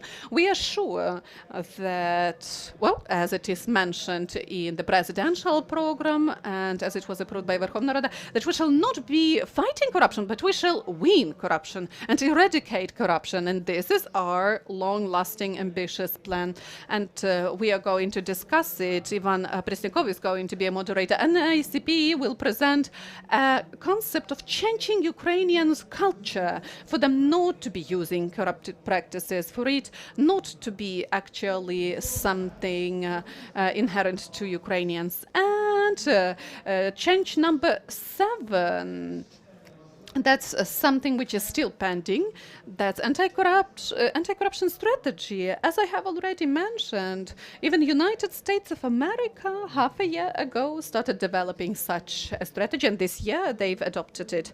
We, the government of Ukraine, together with the parliament, together with the president of Ukraine, have developed this strategy, and President more than a year ago identified the priority of this strategy, but so far it's not adopted. We believe these are the signs that in Ukraine there is some corruption strategy which prevents President from implementing this strategy of countering corruption and eradicating corruption. We need to change the rules of the game, and this strategy will help changing the mindset of Ukrainians. And only after implementing such a strategy, Ukraine will become a leader of countering corruption. And why shall we follow this path? Because namely, US government, US president is mentioning Prozoro as one of the best, or even the best, anti-corruptive tools of the world. Even Armenia is now creating the authorities following the example of Ukraine, because our registry of assets declarations is one of the best in the world. And we have to declare this success is allowed. Well, actually, every anti-corruption authority is making a lot of anti-corruption steps, Ministry of Digital Transformation, etc. We have to communicate it all to the society. Well, yes, and I strongly hope that today's event is going to be a starting point for better communication with the society as regards what the state is doing, and a starting point actually for this year, the anti-corruption strategy to be passed, and society shall feel that these are not just simple talks about overcoming corruption, but this is a path. Alexander Novik. When will Alexander Novikov or his successor say, we were going to update the register of corrupt officials, but there's no one to put on that list? Maybe this is something unattainable, but let's strive for that. Maxim Hryshuk, over to you. Well, actually, it makes sense to give the floor to you because NACP refers cases to SAPO. Yes. The previous speakers said a lot. I will not take too much time before the lunch break. We still have a lot of time before lunch break. In 2015, when the selection procedure to SAPO was finished, when the leadership was appointed, we were told working will be hard, but despite this being a challenge, we realized that our work requires creative approach. And we talked to colleagues from other countries, and we can see that what we do is very diverse and creative. And unfortunately, the subjects, the defendants and suspects, are very creative in avoiding from prosecution, concealing their assets, and this is what makes investigating corruption in Ukraine special. And I have to say that there were many obstacles. There were attempts to revoke various articles of the criminal code, in particular the article on illicit enrichment that was declared unconstitutional, the article of the code on e-declarations. We had to close 60 cases and then 110 cases, and those cases, this was the work of the detectives, the investigators. This was resource lost. And there were cases with violations of jurisdiction when one body, probably after good news coverage, went after the cases, when they would apprehend people, serve the notice of suspicion, and then suddenly recall this is NABU's case and transfer the case to NABU. This is a risk to lose a case because the court might say that the evidence obtained this way is inadmissible. So throughout the entire process, we're faced with many challenges. And the infrastructure that was planned in 2014, 2015 is fully formed already, and we have first results already. And I can give you some numbers. So how many people are thrown behind bars? 11 people are serving the term in prison. People behind bars in prisons. These were the convictions of the High Anti-Corruption Court. And the convicts are judges, prosecutors, former heads of state enterprises, counselors. This is not much. This is not yet big fish, but this is a first step. And prosecutors examine a lot of materials in the cases about which the public can say that these are big fish cases. And in 2022, hopefully we'll see first decisions in those cases. But this is just an optimistic expectation regarding victories and success stories. That's civil confiscation, a new tool that was mentioned today. It was introduced in 2019.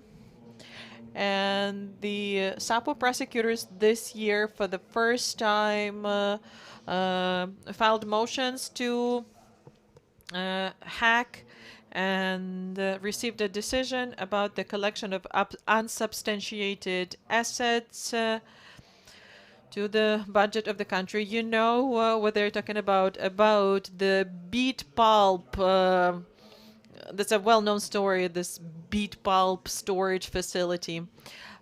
And next, there's another case. Hopefully, in December, we'll be able to be filing motions using a digital system. This is a significant achievement as well, because most of the countries who already had that experience are saying that this is a very efficient mechanism of combating corruption. I would also like to bring your attention to the suggestions that were discussed throughout the recent year, the independence of SAPO, the absence of leadership. This transitional period might be prolonged, and IMF said that this is a red flag. Amendments to legislation need to be made by March 22 to appoint the head of SAPO and to specify the authority of the deputies. If this is adopted, this will help deal with manipulation. So we are very optimistic about the future. We believe that the mechanism, that the tools that we have in the legislation, we are implementing effectively. There are some very good examples. 12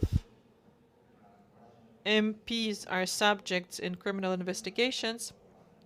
We are checking their declarations, which was something we couldn't even fathom a few years ago, but now this is a reality for law enforcement. Everyone's equal before the law and nobody has any privileges.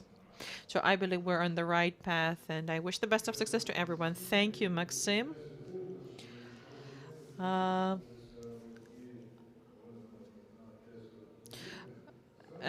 could see that what you said was actually based on what the previous speakers mentioned. I have a sort of exercise for you. You'll have a few minutes.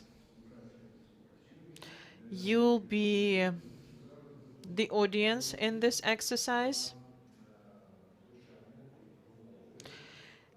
And you'll hear 2 speeches, and I'll ask you to comment on them. We'll have a greeting from Ms. Mary Butler, the head of Kleptocracy Asset Recovery Initiative, Anti-Money Laundering Unit.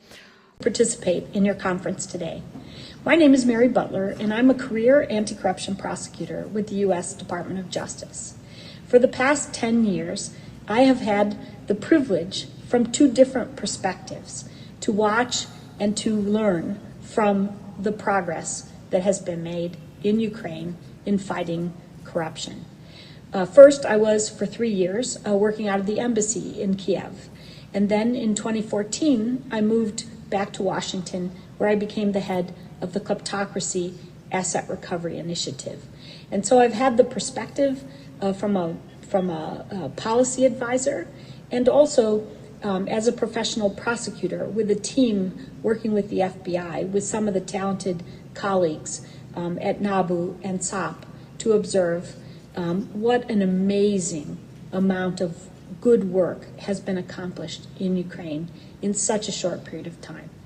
Those brave men and women inside and outside of government have taken ideas about the institutions for reform to reduce those ideas to legislation, pass the legislation, revise the legislation, create new anti-corruption bodies, hire and train professionals, and now to present the investigations and prosecutions to the High Anti-Corruption Court is nothing short of amazing on this timeline. And what we can see from the early cases brought before the High Anti-Corruption Court is that the cases appear to have been investigated professionally and they are evidence-based. That is our responsibility as prosecutors. That's how it must be, and it is, as far as we can see so far in Ukraine. So congratulations. Hats off specifically to Artem Sitnik and Gizo Uglava at NABU and the team they have built, and congratulations also to their colleagues at the Special Anti-Corruption Prosecutor's Office. And while I know that the relationship in the beginning was a little rocky, this is not unusual between prosecutors and investigators in an adversarial system. We see the evidence differently. We have different roles, but it appears that you have been able to forge a productive working relationship, and your results are now available for all the world to see. I also appreciate that you have been without, in the SOP, a special anti-corruption prosecutor to lead the office. And that means that you have not had a leader who has the full power of a deputy prosecutor general. And that leads me actually to the second point that I wanted to make. And that is that at this moment, there appears to be no greater threat to the future of the anti-corruption institutions established since the Dignity Revolution than the failure to follow the legislation and appoint a credible, qualified special anti-corruption prosecutor. There appears to be no good reason why this process has been delayed, and it really must end soon. The G7 makes that same observation. The IMF makes that same observation. Obviously, it's not a personal perspective of mine. But it really does undermine the process in Ukraine, because the perception is that the jurisdiction of the NABU and the SOP, insulated from political manipulation to do their job, is undermined. And this is not sustainable. And obviously, we hope that the replacement process for Mr. Sitnik will not suffer from the same problems as the current SOP process. So again, congratulations, and we hope for the swift conclusion of the appointment process. Do побачення. До побачення, till we see you again І у промові Мері Батлер теж пролунав. And in the speech of Mary Butler, we have heard the year of 2014, and it highlights that we are perceived actually from the viewpoint of the revolution of dignity and what was done after it, what steps were taken after it. And now another important person would be a director of the project Support in Countering Corruption in Ukraine, Взаємодія Екат Каликашвили. She's going to be her video speech. We don't have a sound, please do something. In Ukraine. If you think of it, Ukraine has come a long way in pursuing its anti-corruption reforms. It has been a process of profound transformation, fueled by relentless commitment of Ukrainian people to find its way back to European family that it belongs to. Ambitious reforms of this magnitude are never easy. It requires visionaries, people who are committed to deliver on the reforms. In short, it requires champions of change, champions of anti-corruption reforms. And I want to take this moment to salute to all of you, to congratulate you for playing that role for transformation of Ukraine. Next chapter of anti-corruption reforms of Ukraine will be extremely important to maintaining, sustaining, consolidating achievements, and to building on them and then delivering even more in a tangible way for the people of Ukraine. When we speak about sustainability of achievements, independence and effective functioning of anti-corruption institutions will be the key. Reboot of NACP is a good example that has been set back in 2020.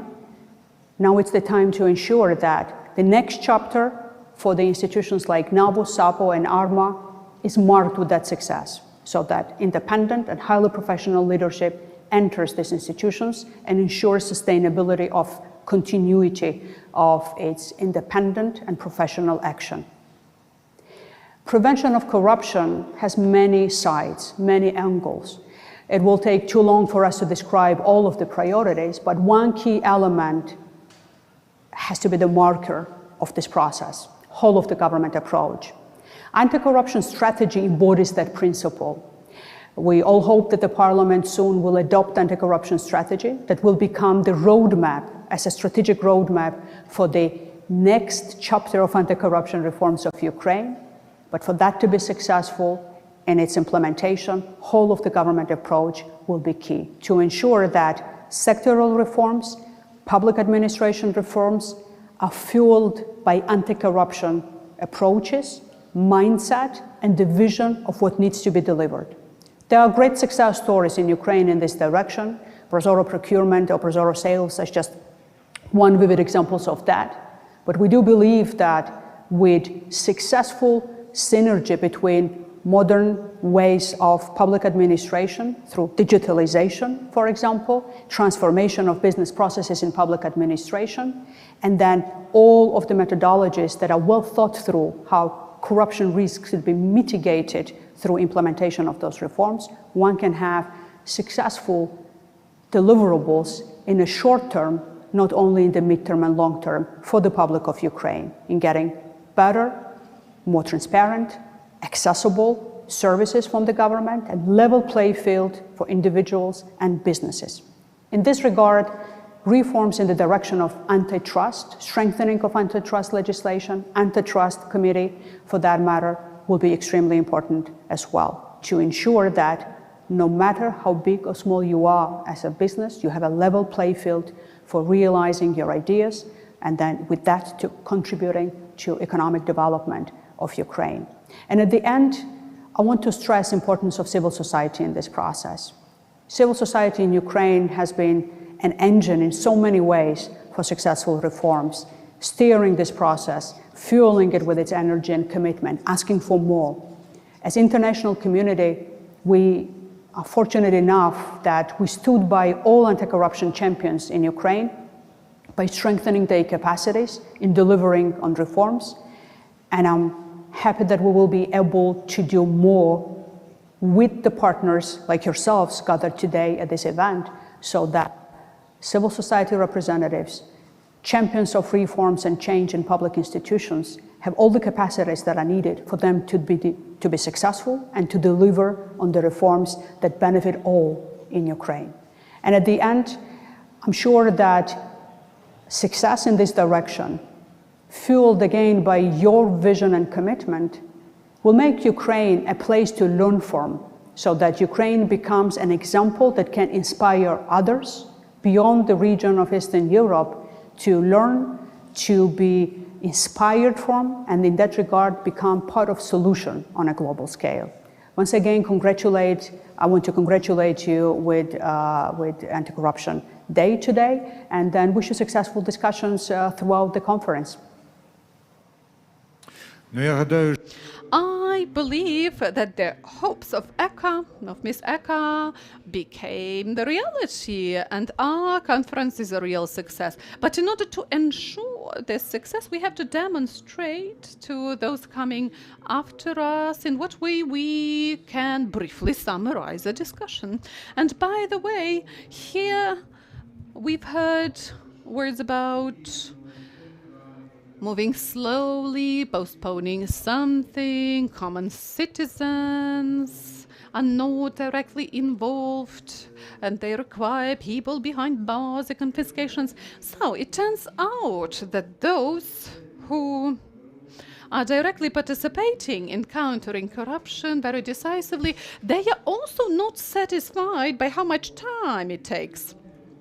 Well, I was just approached by a detective, and he told me why courts are considering some simple cases for such a lengthy period of time. Well, and that's very good that people are asking these questions, and that's very good that citizens are demanding good results. And actually, those who would be behind the bars would be telling why I'm behind bars so long, right? So now I would like to ask you to summarize the discussion and take into account the question of this detective. You can interpret it as you like, but that's important. And take into account what was mentioned by Mary Butler and by Etkalashvili. And please mention something you haven't mentioned, but you want to say it. So Alexander Novikov is going to start. Very briefly, let me summarize this discussion. Today, we are speaking about anti-corruption, and in the NACP, we are sure we have to speak not about countering corruption, but about positive things. We have to speak about the building up of the principles of integrity, because to have justice in the society, have equal playing field, and have a very comfortable society, because, you know, corruption is never comfortable. We will come to that only if we build up integrity locally, and by locally I mean at the level of territorial communities, at the level of regions, at the level of state, and globally, because this process has to be a joint effort of all the countries of the world, which is why NACP has launched the process of implementation of our registries in other countries. The previous Thursday, I was in Uzbekistan, and they are interested in our best practices as regards this registry. And we are sure that already today we are leaders globally, and we can share our experience. Why is it important? Because when we share our experience, we are protecting the systems we've built in the country from the attacks on the side of this corruptive strategy, as we call it. Thank you. Thank you. And the next stage, proceeding from anti-corruption to integrity. Thank you, Mr. Alexander. Maxim Hryshchuk. Right you are. As it was mentioned, people and the whole world is watching us, and they are very curious whether we will manage achieving something good or not. We were successful this 7 years, and a lot depends on our success. You know, the destiny of those who would like to walk this path but still have doubts, still have fears. So we are setting this very good example, and we are obliged to actually succeed. That's to speak about it globally. Why it takes that long? Answering to the question of the detective. Well, it not always means that it's bad. Long, it's not always bad. Sometimes you can do it swiftly, but then the result is of low quality. And why it takes so long? Well, legislation and protective tactics. We also don't like that some cases are being considered for that long, but in order to change something, we really need time. And CEPO and HSCC, ARMA, all these new institutions which were established, well, this was the demand of the Revolution of Dignity, because before 2014, something was going wrong, and we were moving in the wrong direction, which is why it was an urgent task, and there was a request of the society to create institutions like this, and now they are obliged to demonstrate a good result, and I strongly hope we will succeed. Thank you, Mr. Maxim. Olena Denisevich. Dear ladies and gentlemen, in the recent 3 years of my life, in the course of all the interviews, I constantly hear something like putting people behind the bars. And I would like to highlight that the goal would not be to have the strictest punishment possible. And the goal of the court is never prosecuting people and actually making their lives, turning their lives into something terrible. No, the only goal of those working in the criminal justice area would be to stick to all the rules of the game, and we have to protect citizens from illegal actions of others. We have to ensure observance of human rights of all the members, of all the parties to the judiciary process. We have to hold liable those who did some ill doings, and actually it's very important not to put behind the bars people who didn't do anything wrong. And actually, the goal of the open process would be to change the mindset, right? And we need to use the prevention. When a person who committed a crime shall understand that they will be convicted. And if they understand they will be convicted, and they won't do that. Now, Anastasia Radina, please. I would like something very down to earth. We were discussing successes, accomplishments, rather than challenges. And many in the audience might be under the impression that we are a bit insincere. And in my picture of reality, there's one case that could be used by anti-corruption bodies to prove the sincerity, the accuracy of those success stories. That's Rotterdam Plus case. What makes this case especially cynical that it's not so much about stealing from the country, it's more about stealing from the pockets of Ukrainian citizens. And actually, I'm concerned about this case. After prosecutor agreed to the notice of suspicion, and the court agreed that the notice of suspicion was substantiated. In the last 2 years, the case was closed and reopened 3 times. Then it was closed for the 4th time, and now it's pending the decision from High Anti-Corruption Court. So what is the problem? There's very little time left as far as the trial is concerned, and pre-trial investigation is concerned.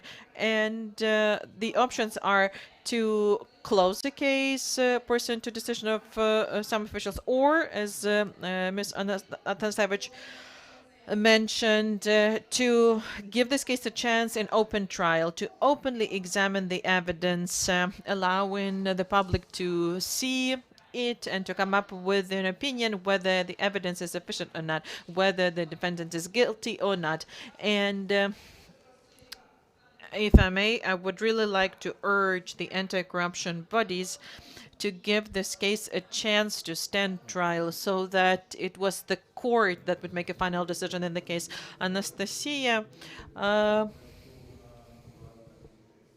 any person can allow what they're capable and allow themselves what they're capable of doing. And Artem Sitnik, are you sure that was a question from the detective? Was that the detective that approached you?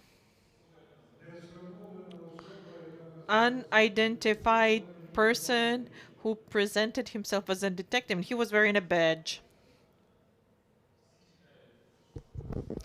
Everyone's waiting for quick results, but I think quick results are not always good in terms of strategy. And since 2016, what can help us survive is abiding by the law during pre-trial investigation. And there were no corruption offenses in the actions of NABU detectives, because from the very beginning, everyone knew that we had to abide by the law, and we were still responsible for arriving at results. So in the operations of anti-corruption bodies, there has to be balance of the interest of the victims and the interest of defense and prosecution. And only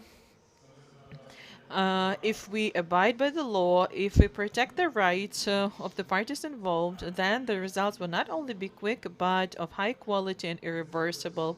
So we've been doing that for 7 years, and we will continue doing that for, well, I wanted to say last 7 years, but hopefully we'll get rid of talking about 7 years. So we're doing our best to do our job as good as possible. That is why, of course, we would like it to happen sooner, but we need to be mindful of quality, and I believe we did a good job in these 7 years, and I trust this will be the priority for anti-corruption bodies in the future. Thank you, Artem. If we still have Prosecutor General Irina Venediktova with us, maybe. But I'm sure she will be joining us for other panels. To add to what Anastasia said,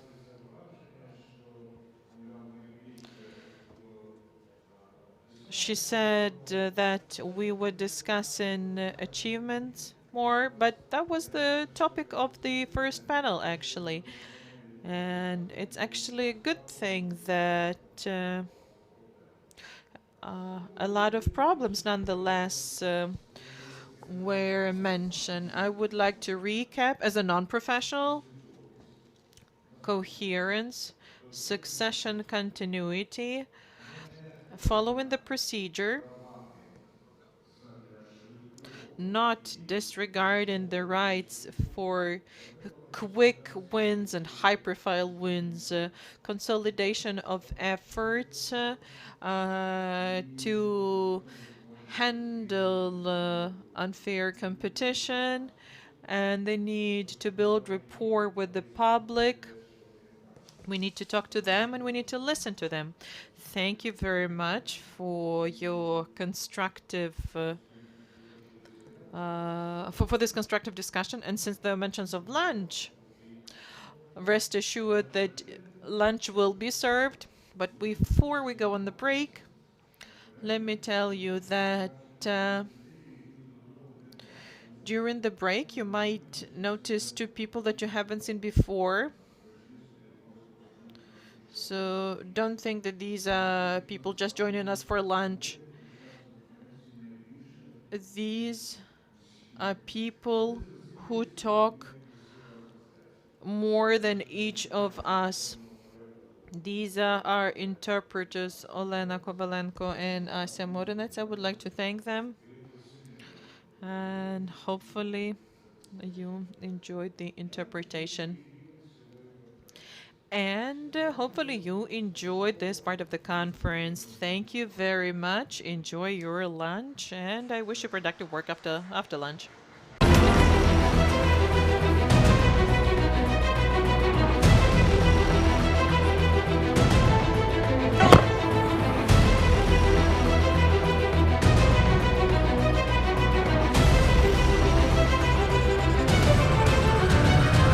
Дякую. Так.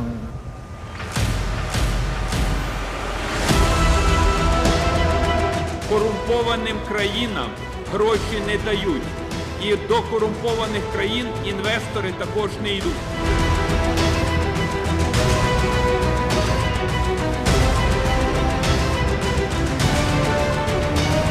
The whole world is watching you. That's a fact. They're watching you because their hopes for your success as you fight both the unrelenting aggression of the Kremlin and the cancer of corruption will impact on them.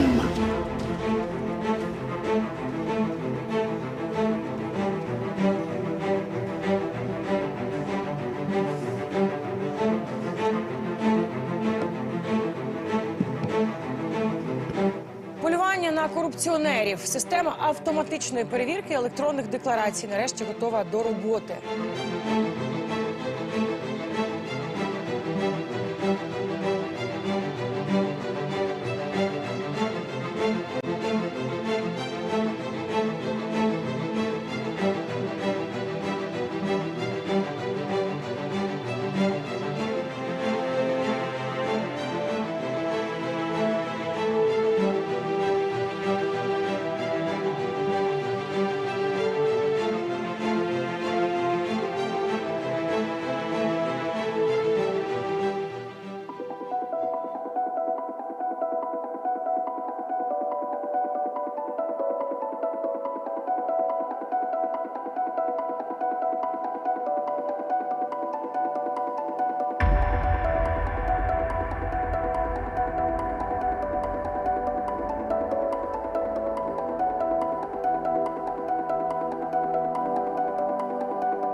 Я хочу, щоб ми поаплодували, якщо можна, кожній людині, яка це зробила, і нарешті в Україні запрацював антикорупційний суд.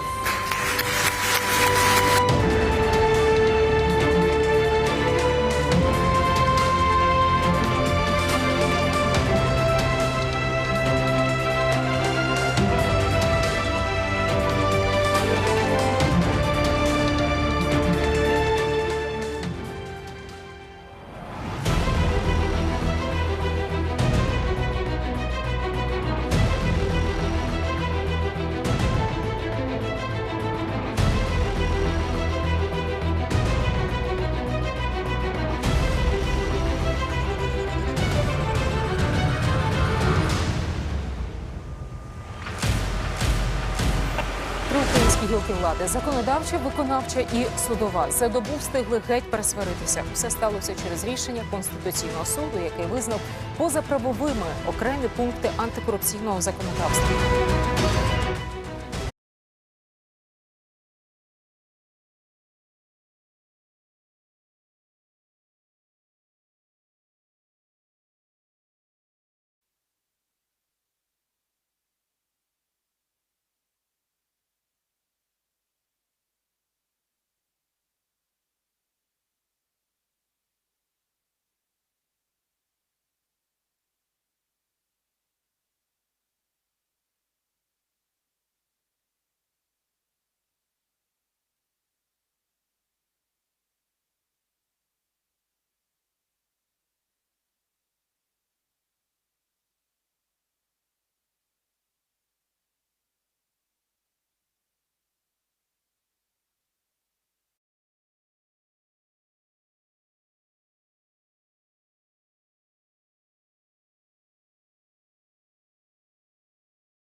Всім доброго дня.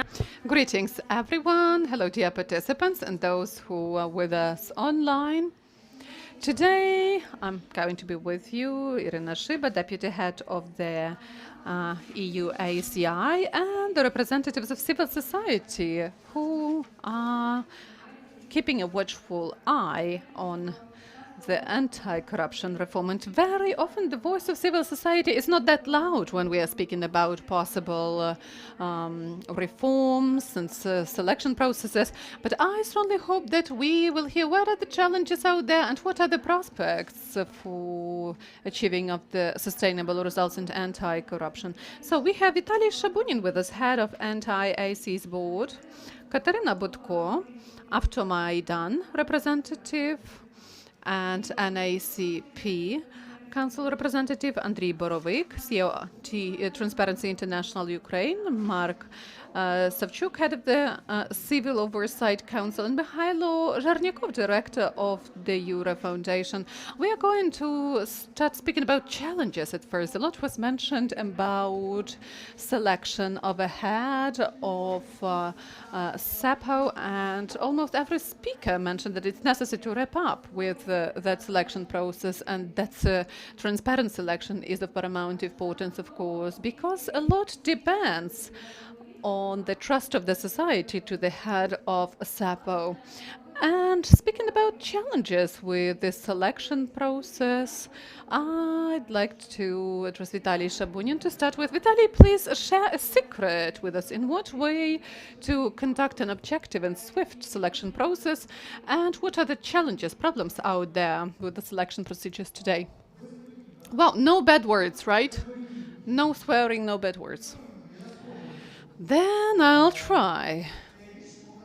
Well, the most disgusting selection process is the selection process of the head of SAPO, which lasts for 15 months.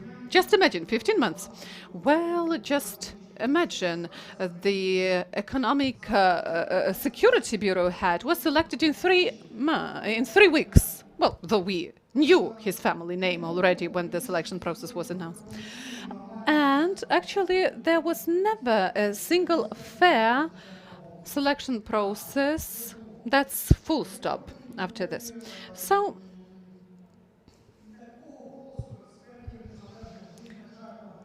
and the independent experts never have a final voice, and every competition goes to shit. So a good example here would be Anti-Corruption Court.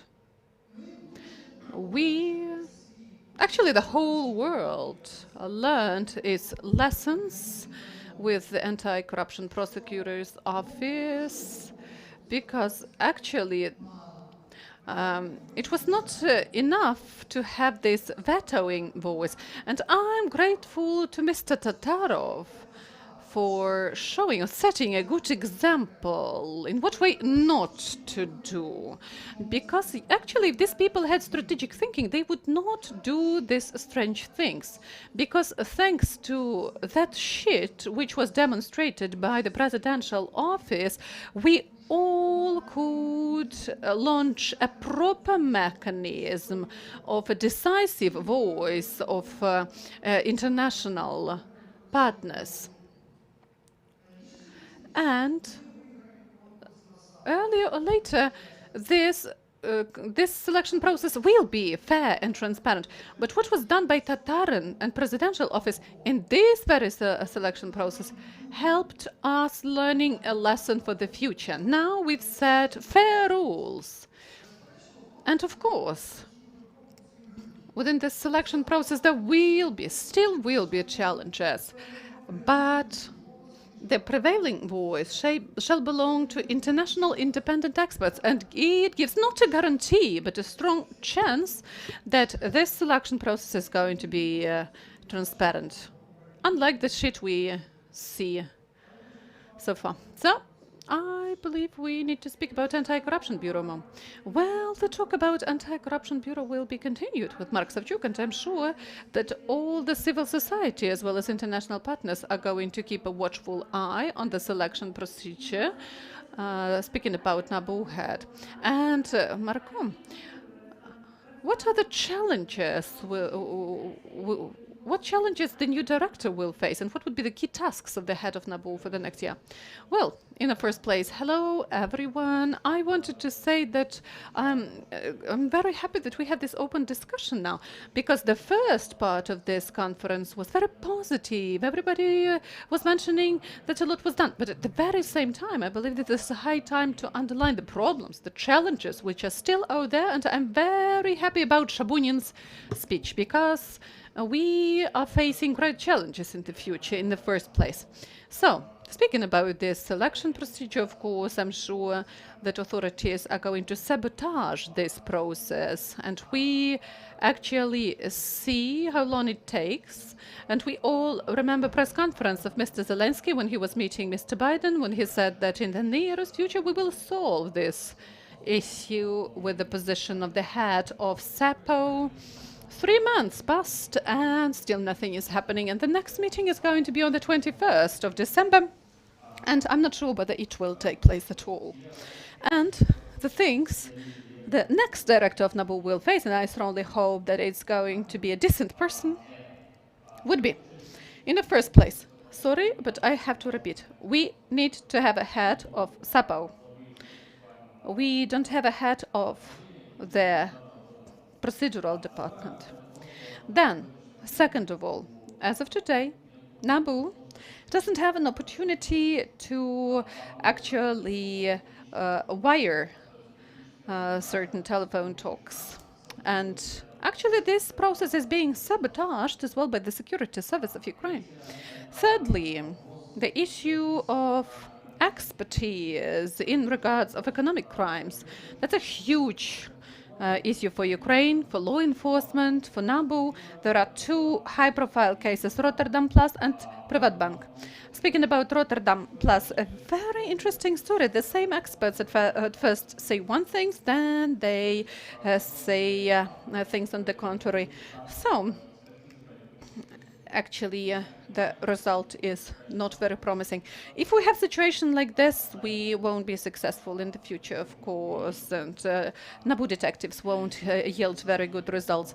And I believe the problem is quite fundamental here, and we cannot leave the things as is, because then we cannot expect any good results of the work of NABU in terms of high-profile cases, because then Renat Akhmetov, Igor Kolomoisky will be influencing the experts. Well, you understand what I mean. They have this opportunity to influence people. And fourth thing I'd like to mention, Prosecutor General is the only person who can introduce cases into the Unified Registry of Pre-Trial Investigations on members of parliament. And actually, before the case is in this registry, there can be no court hearing. That's a bad practice. We are losing plenty of opportunities to prosecute those who have to do with the corruption. And actually, just the Prosecutors General is introducing these cases into the Unified Registry. Well, that's not a proper approach. Thank you so much, Mr. Mark. 2 speakers already reminded us that it's necessary to have an independent head of SAPO for the anti-corruption reform to be a success. So, if this panel took place 2 or 3 years ago, I believe everybody would be saying about necessity to have a separate, independent anti-corruption court. Today we have this court, and it is successfully operating thanks to the support of the civil society who were supporting this idea actively. But actually, what challenges is faced by this court? Ms. Andriy, can you mention it to us? Well, yes, I was thinking today that the court was operational for a few years already, and actually the selection procedure to select a head of SAPO lasts for 15 months. That's half that term, right? That's funny, and and that's a shame for the country. Then, speaking about High Anti-Corruption Court, well, I can still say it was a cool idea. There was a huge problem that cases of NABU and SEPO were not moving forward anywhere. And in 2 years, actually, HACC has 55 resolution rulings, and actually 54 cases ended up in people finding themselves behind the bars. It may sound a lot or not that much, but well, if we compare to the situation which we had before, that's already a good result. Then, speaking about problems of High Anti-Corruption Court, there is the problem with the lawyers and the perpetrators who are not showing up in the court, and HACC has no mandate to hold them liable for that. And another problem is more of a political nature, because those who are beneficiaries, quote mark, with whom HACC is working are very influential people. And there are some influential people who have to be prosecuted still. And 49 MPs of opposition platform filed a case that's a threat. And that's already a threat, that we have processes like this. We can not say no to independent existence of High Anti-Corruption Court, because that's the greatest possible threat. These are the key challenges. And actually, a lot of other challenges, which are a bit smaller, may be solved at the level of the legislation. Thank you, Andriy. Корупційну реформу чи In discussions about anti-corruption institutions, we have to remember they do not exist in a vacuum. They depend on the functioning of other institutions, courts. Last year, we saw Constitutional Court decision inflict a devastating blow the NACP. What decision should we expect of the Constitutional Court, and how does the judiciary impact the anti-corruption infrastructure? Over to Mikhailo Zhernakov. I would like to be a sort of a fortune teller here. It's very hard to anticipate what is going to happen. You know what happened after the revocation of Article 375 and the revocation of the article on e-declarations.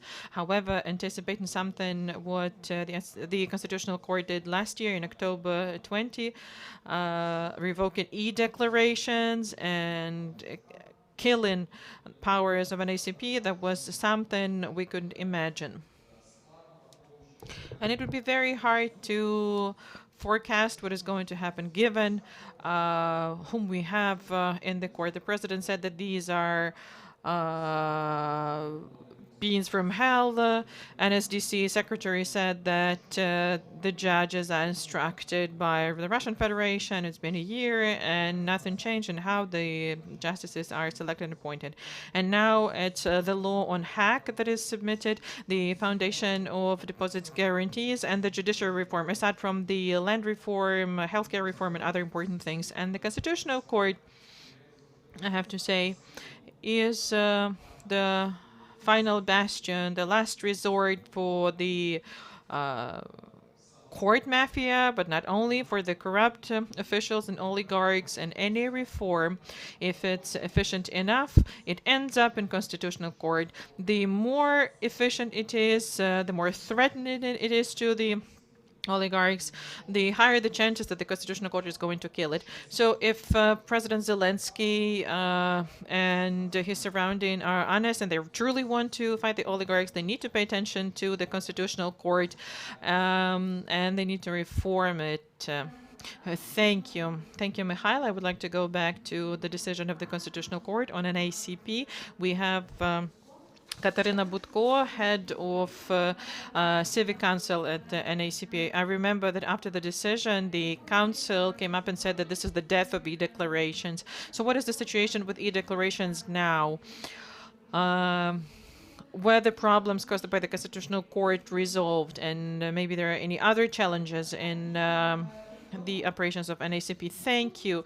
Indeed, a year ago, Constitutional Court for yet another time hit the new lows, and there were statements made not only by the Civil Council but also by NGOs, international partners. They spoke about the need to revive e-declarations and bring it back to the functions of NACP. And with help of those statements and pressure exerted by the public and NGOs, NACP received back those powers despite the attempts of some forces in the parliament to prevent that from happening.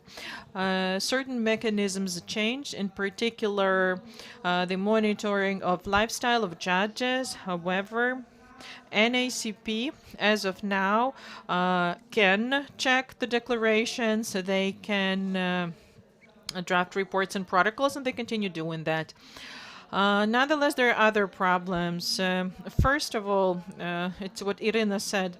Not a single anti-corruption institution exists in a vacuum, and the protocols that NACP drafts, these are sent to Ukrainian courts, and it's only through comprehensive approach and reform in the judiciary will make it possible to see the results of anti-corruption institutions.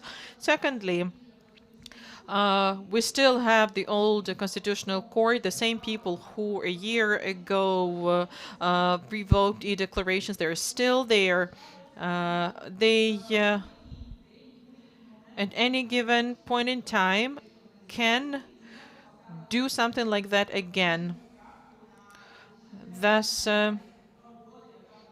killing important effort of anti-corruption institutions. So this threat exists, and I agree with Mikhailo, without reform and without changing the Constitutional Court, we'll still live faced with this threat. Thank you, Katerina. Once again, we hear that it is urgent that procedural issues need to be resolved, the issues around Constitutional Court and appointment of SAPO head. There's one more document that we haven't yet mentioned, is the anti-corruption strategy and the absence thereof. And it is impossible to be talking about prospects of anti-corruption reform without mentioning the document.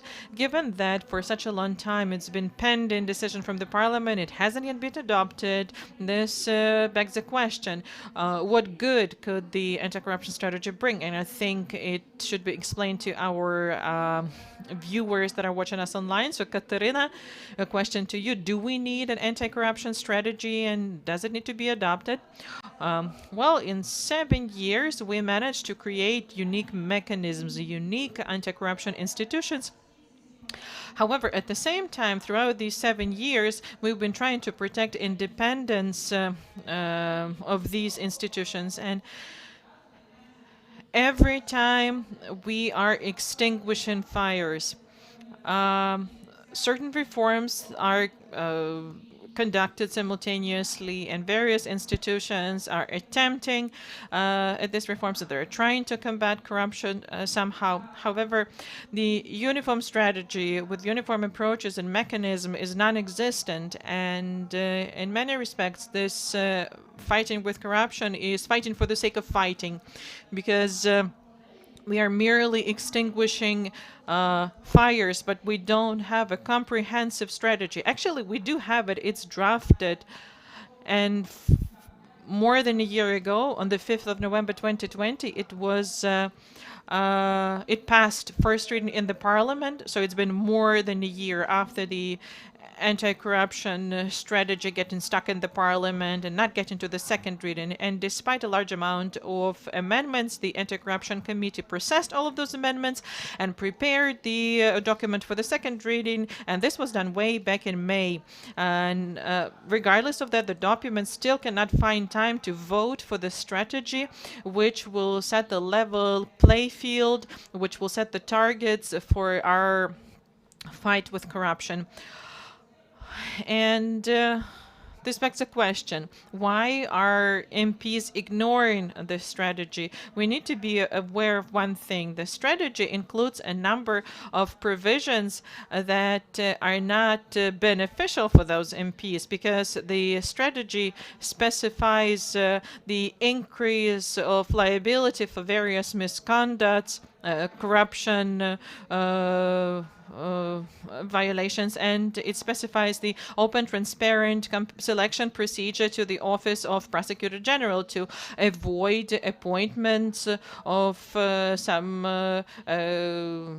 associated people with vested interest. And the previous anti-corruption strategy expired in 2017. So for 5 years, we had anti-corruption architecture, but no strategy. I agree, Katerina. When it's a matter of survival, we don't have time to think about the future. We don't have time to think about the vision for the future.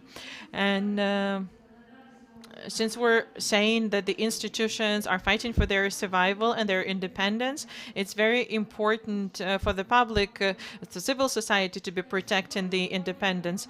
Is civil society ready to protect those institutions? What's the level of trust from the public to governmental bodies, and how can NABU develop and grow this trust? Mark? To be honest, it's a yes and no answer here. To be completely frank, Ukrainian society desperately wants fairness, not fighting corruption, simply because they don't know what fighting corruption actually means. For the people, fighting corruption is throwing the corrupt officials behind bars. This is how they see it. This is their measurement for efficiency of the reform, and they do not understand that the reform doesn't work because there's no head of SAPO. They don't know who head of SAPO is in the first place, why it is necessary to have the head of SAPO, who's Prosecutor General, what's the difference between the Prosecutor General, other prosecutors, and SAPO. They're not explain that. And the cases that NABU has against big businessmen, well, in those cases, big businessmen buy large media attacks, and media start saying that Sitnik is a bad guy, there are no results, and we need a new head of NABU, etc., etc. So in this case, since people are not properly informed, they don't know what to ask for. And we all know that we need the head of SAPO. We've said that on more than one occasion today, on one hand. On the other hand, we have to admit that Ukrainian society is not immature or childish. Starting 2014, people have been demanding the European development of the country, and the people are ready to take it to the streets to uphold the European vector of development of the country. The thing is that without extensive media resources like 1+1, Ukraina TV channel, Inter, you all know whom these channels belong to. Without those resources, it's very hard to explain to people what to be asking for. And this is the problem. And this is actually our task. This is a major problem for us. We need to explain to a very big number of people without having much access, many media resources. We have to explain what they need to be asking of the government. What should the people be asking from the government as far as the anti-corruption reform goes? What do they need to be asking next year? People need to be asking to have the head of SAPO finally selected and appointed. I'm quite skeptical whether this can happen next year, but well, a lot actually could be asked for, starting with the selection procedure for the office of the head of NABU, which I believe is going to be a painful process because hardly anyone needs independent body. If we look at what the parliament is expected to adopt, first is the anti-corruption strategy, which is non-existent, and I'm very skeptical that it will be voted next week. I don't think. Anti-corruption strategy. well, somehow we were not mentioning the district administrative Kyiv court.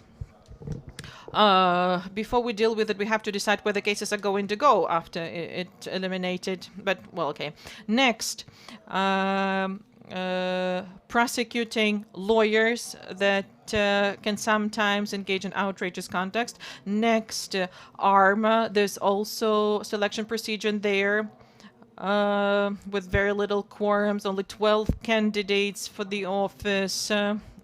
There are several legislative initiatives on that. In particular, it is said that before assets are transferred into management, this has to be planned with ARMA beforehand so that they could know how to manage the assets. And then there's another problem, the courts, because when the non-criminal justice courts rule on not transferring assets into management of ARMA, this is a problem with courts, not ARMA, and the list goes on.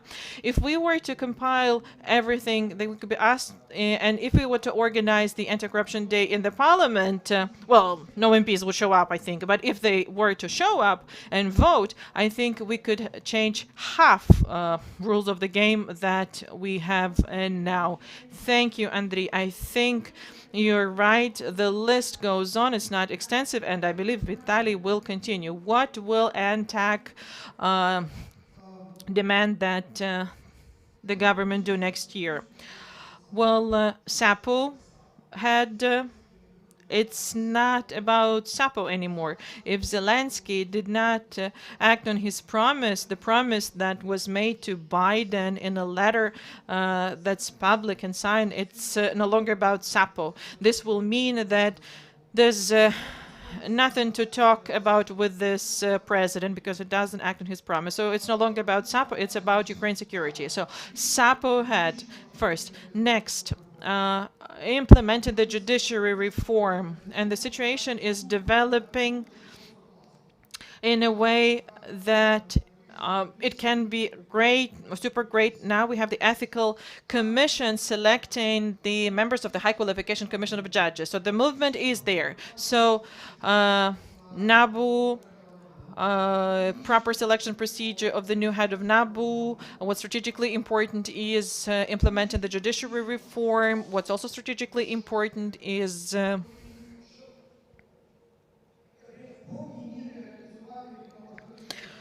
to make use of the window of opportunities, deprive Security Service of Ukraine of the right to investigate. And the next phase would be antitrust committee. There's no other way to counter oligarchs but to have antitrust committee. So courts come first and then antitrust committee. And to make all of that happen, the issue with the Constitutional Court of Ukraine needs to be resolved. Our partners, the juror organizations, and we agree with them, they see that as electing Constitutional Court justices. They see this as a solution, and we agree with them. And from technical standpoint, presidential office needs to realize that they cannot take the Constitutional Court under control. They don't have the tools. And what they need to do, they need to either increase the quorum or improve the regulations of their work. So while it's under renovation, to put it this way, the task is to prevent the Constitutional Court from causing further harm. So these are the objectives that we have at the moment. And I have a request for the law enforcement bodies. Let's say even if we were to defend anti-corruption bodies that have mistakes and do not rectify them, even if we wanted to do that, we wouldn't be able. All of the anti-corruption bodies, they make mistakes, and we make mistakes, I have to admit it. But the difference between those bodies is that some admit their mistakes and correct their mistakes, and we don't often raise these issues in public because they are resolved without any scandal or pressure, without emphasizing them. However, other anti-corruption bodies do not do that, and I have a request for anti-corruption bodies, please make sure that the problems that you have in your teams, in your institutions, get to be solved at your level. You have to do that, not us. Because if you bring those problems to the outside, it makes it harder for us, public, international partners, to defend you. This is a critically important message that I keep reiterating. I understand there's the matter of independence of anti-corruption bodies, procedural independence, which is super important. Some bad decisions of certain people in your institutions undermine trust in the entire institution and the entire reform. So please learn to deal with your problems on your own. The efficiency of the system is determined not by the absence of mistakes and problems, but the response that the system or institution has to that. This is a critical message that I have for everyone. Thank you, Vitaly. That's a great, actually, token of maturity, right? To know how to acknowledge one's own mistakes. And today we're celebrating the 7 years of the anti-corruption reforms, and a lot of institutions are not that old. So, Mihailo, for how many years the judiciary reform lasts? And, well, actually, it will be ended up sooner than the anti-corruption reform. Well, that's a rhetorical issue, whether it lasts for a lengthy period of time or not. I was looking at the socks of Andriy Borovik and was thinking that they actually inspire Christmas mood. Well, then you have your wish list already. Yes, and I will mention the Constitutional Court. Maybe you haven't heard my previous presentation, but Vitaly has already mentioned that the issue is not just that we believe that we have a consensus what to do and what needs to be done for the Constitutional Court to cease to be a bastion of corruption and to become a stronghold of the rule of law. But that's not the consensus or just Ukrainian experts, but also the consensus with Venice Commission experts, because actually the Venice Commission for more than a year, the request of the president, because he mentioned, well, we have constitutional crisis, help us. And the Venice Commission issued 2 recommendations. They said that it's a problem how you appoint the judges, and these judges are subject to political pressure, and they actually approve this and act like this. So just conduct a proper selection procedure and everything's going to be great. 1 year passed, and it's been 14 months already. That's a very sad race. Right? So the constitutional crisis is 1 month younger than the selection procedure. And 12 months passed, or 14 months passed since the moment of this resolution of the Constitutional Court, and not a single solution to this was offered. And the Venice Commission wrote it very clearly. The only selection commission, and this commission shall have independent international experts as its members, so with the right of a decisive voice, and representatives of civil society. I'm quoting, for example, the Venice Commission, for example, the Integrity Council members. The Venice Commission didn't even mention the judges, because actually they understand what the process looks like.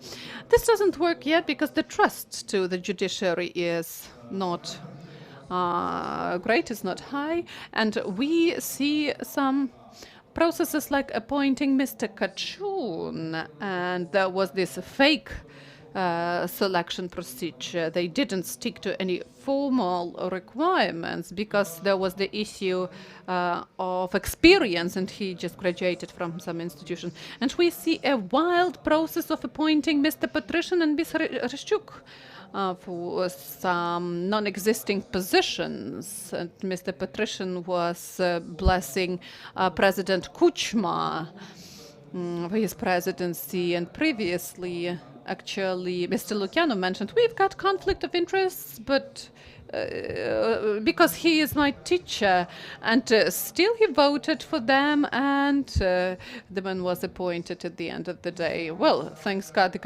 Constitutional Court didn't give the green light.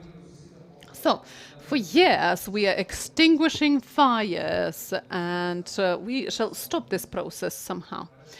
And to crown it all, let us deal with the reform, let us deal with some strategic things, and let us reform the Constitutional Court, because without it, all the anti-corruption bodies are under threat, are at risk. And this is our dream. Thank you. And with this New Year's mood, together with experts, we have a wish list now as regards anti-corruption reform, independence of bodies, administrative liability for lawyers whenever considering all these anti-corruption cases, and reform of the Constitutional Court, and of course the strategy. We have few more minutes before we shall proceed to the next panel, which is why I would like to ask the last question of panelists. In what way we can actually make these changes possible, and in what way we can achieve this wish list and get what we have in the wish list.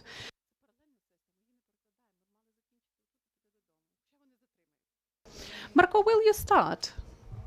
Well, have a look. To be frank, I have just one answer. I have no other answer for you. I see just one way to do that. That's to have a will to change everything, right? We tried all the other approaches. They didn't work. Sorry. That's it for me. Let me quote Francis Fukuyama, who was saying that it's not right to say there is no political will. It's right to say that we don't have a civil society coalition strong enough, which would be standing for some changes. And this social coalition would be us. That's obvious, right? The more we acted, I don't doubt that majority of people here in this hall are fascinated by idea of countering corruption, establishment of institutions, but the more efforts we invest, the more we are united, and the more we require, and the more we make it possible, the more efforts we invest, the better would be a result. Thank you. Nothing new to tell you. To push it all forward with your legs, with your arms, to push it harder sometimes, and to use some moral pressure from time to time, because they are very sensitive to the external perception. Let us be frank. The electoral campaign has already started, and we have less than 2 years to parliamentary elections, speaking about presidential elections quite soon as well, that they are trying to figure out something. And these are great arguments. So we shall do the of course, with the civil society and with the international partners. And the next year we will get few wins. But I'm very skeptical, actually, to quick wins. Well, it's difficult to add anything here. Let me mention that more than 90% of the citizens of Ukraine believe corruption is problem number one in our country, which is why the public authorities have nothing else to do but to solve this problem and work on that and do their best. Because, as it was mentioned by Mr. Mihailo, the societal request is there, and it won't go away, even if someone really wants it to go away. Well, speaking about SEPO as priority number one, I don't know what can be done. I really don't know. In all the areas, in terms of advocacy, maximum was done. So I don't know what else can be done. Yeah, I'm telling you the truth. If you figure out what else to do, tell me, inform me, we'll do it together. Because, you know, in informational field we are speaking about it. At the international arena we do that. In political one, not possible to talk about it more. So, regardless of the fact in what way the great final of it all looks like, we do our best. So I don't know what else can be done here. Figure it out, come to me, we'll implement it together. Thank you. And by the way, I'd like to argue with myself now. That's great. That's a discussion, all right. Yeah, but I agree with Vitaly, just for the case, because I'm afraid of him. Vitaly mentioned in his previous speech that that's not about SEPO. right? This very selection procedure is not about SEPO. That's like geopolitical story already, the story of safety. And the same with the judiciary reform. Number one in this memorandum would be, let me quote, selection of the representatives of HCG, HCCG in compliance with the best international practices. These requirements go hand in hand. Previously, we could do a bit of this, a bit of that, but not now. We need to do some targeted actions, right? And here we are not speaking about some draft laws, bylaws. We are speaking about NATO, about geopolitical choice, and we need to do the choice. Namely, the President Zelensky has to do that choice. Thank you, dear colleagues, for this very interesting discussion, for sharing your vision of challenges and priorities for the next year. And my colleague, Larissa Denisenko, will be a moderator of a next discussion, and she will check whether the public officials see the same challenges. Thank you.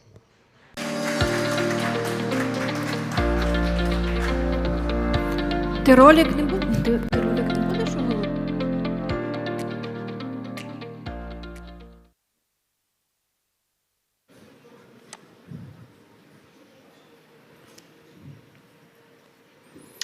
First of all, let me extend my best greetings from Vienna to Kiev.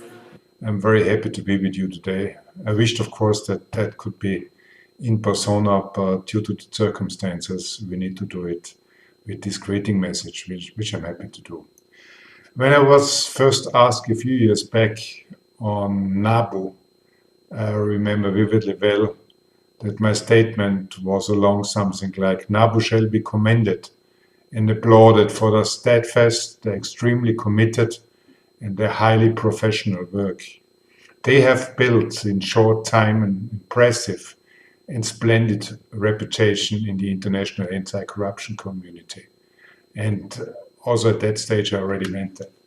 Over my 30 years in the anti-corruption arena, I have rarely experienced and met an institution that has built that kind of reputation and that kind of impact in an extremely challenging and too often also politically antagonistic or even hostile environment.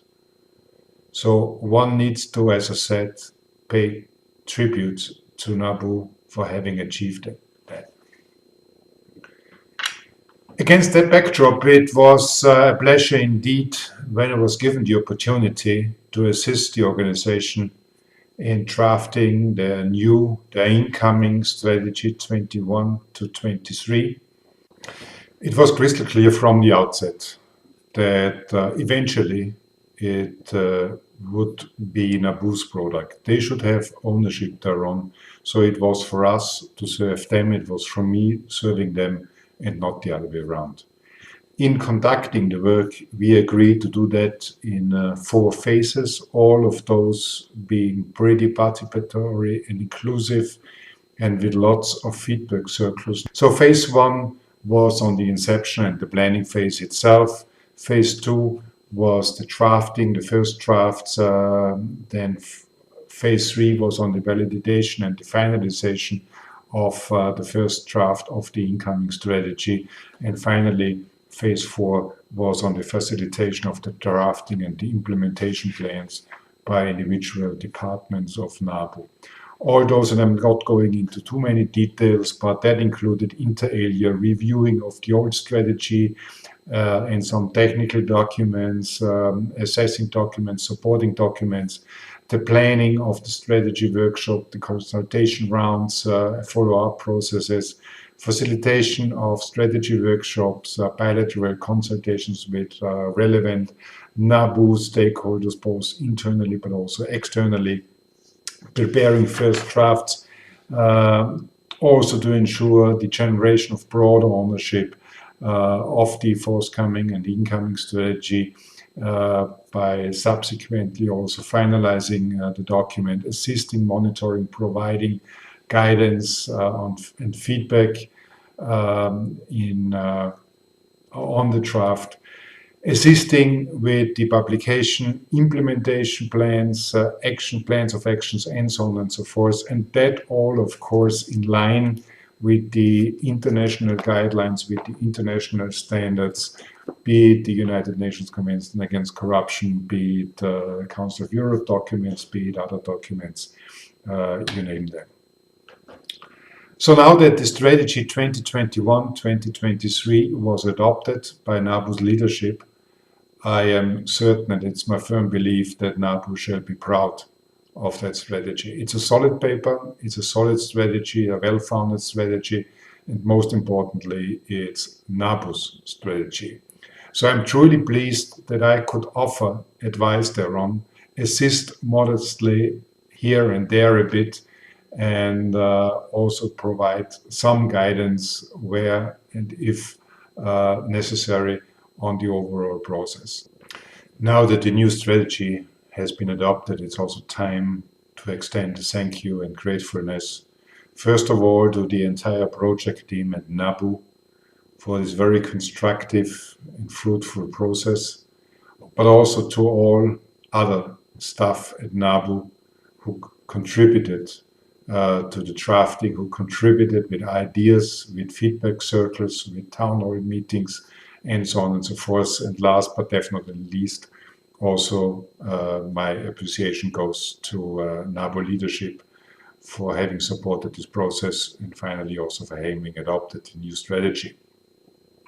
I would also like to pay gratitude to all donors, in particular the Ministry of Foreign Affairs of Denmark, but also to all other contributors. I would in particular mention, however, also the European Union's Anti-Corruption Initiatives Office in Kiev. And here, if I'm allowed to name one person, it's Ms. Elena Koncheviciute, who was always very supportive and who also is one of the most experienced senior anti-corruption experts that I know of. So thanks to all of you. It was a pleasure working with you, and I'm looking forward to doing that hopefully also in the future.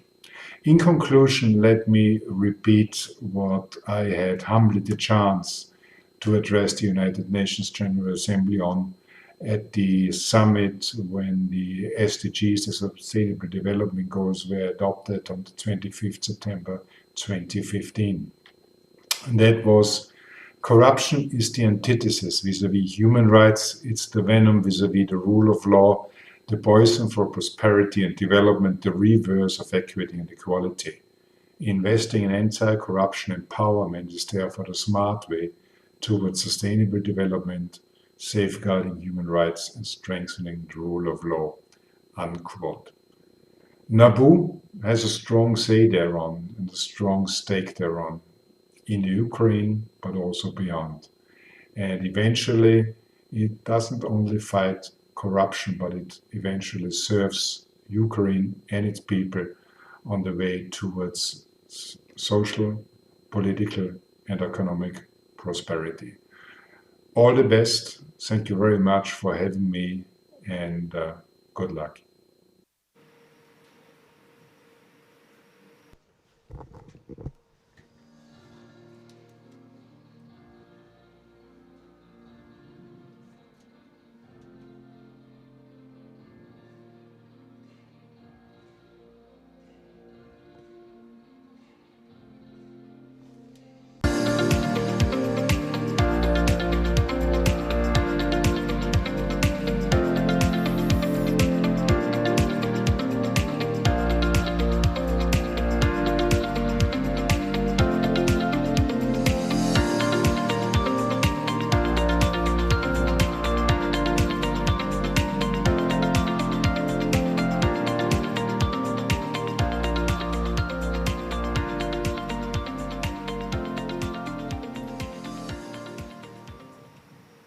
Отже, буквально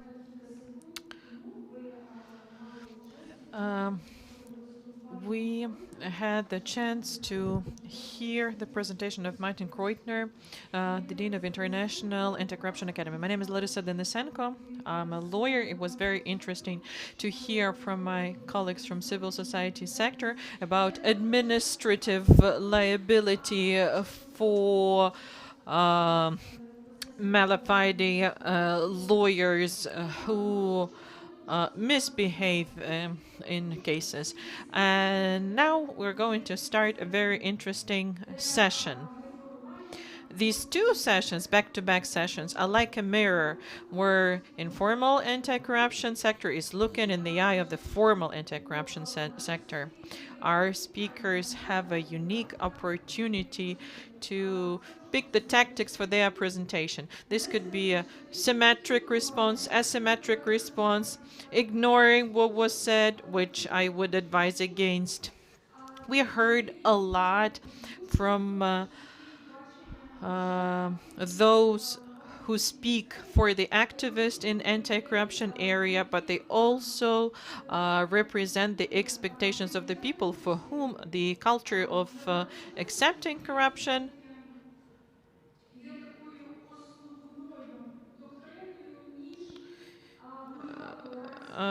is more of a doctrine than zero tolerance.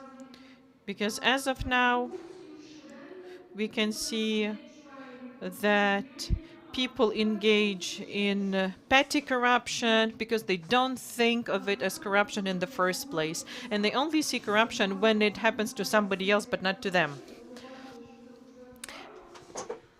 And for the public, for this, that's what the view is. And it's my honor to introduce the speakers. It's Metro Zhuravovich, acting head of ARMA, Roman Opsipchuk, head of NABU Internal Controls Department, Ivan Presnyakov, deputy head of NACP, and Clemens Müller, anti-corruption policy advisor, European Commission Support Group for Ukraine. We will be joined by other colleagues who care about what is happening in Ukraine and who will join us in video. And I will ask you to take 2 or 3 minutes for your interventions, and we'll have the first round of discussion. Could we start with responding to what you heard from colleagues during the previous panel from the Anti-Corruption Civil Society? I would like to hand it over to Mr. Ivan Presnyakov for his first intervention. A lot was said about NACP. A lot of things about defending NACP, interaction with the Constitutional Court, concerns about the future of NACP. Thank you. Good afternoon, dear colleagues. NACP will continue its operations even more efficiently than in this year, if that is possible. Well, if I may, I would like to respond to what was said in the previous session.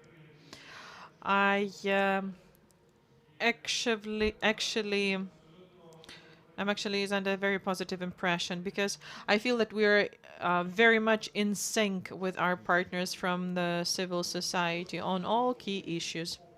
We all understand that these past 7 years were quite a challenge. But we see some very specific accomplishments, the accomplishments of recent years that NACP had, and we see that, unfortunately, it's not irreversible.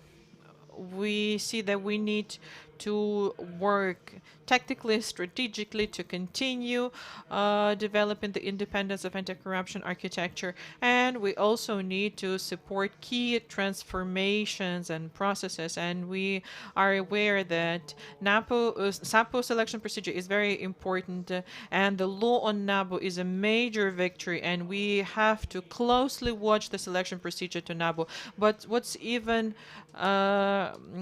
nicer that the colleagues from civil society understand that we cannot stay limited to our sector of operations like civil society or government. We need to be talking about anti-corruption jointly. And we, as government, human rights activists, we need to be talking about improving integrity in anti-corruption area. We need to be extrapolating that integrity to other areas as well, not only anti-corruption. Integrity has to grow in courts. Another very important issue on the agenda is the changes in the Anti-Monopoly Committee and the changes in the Security Service of Ukraine.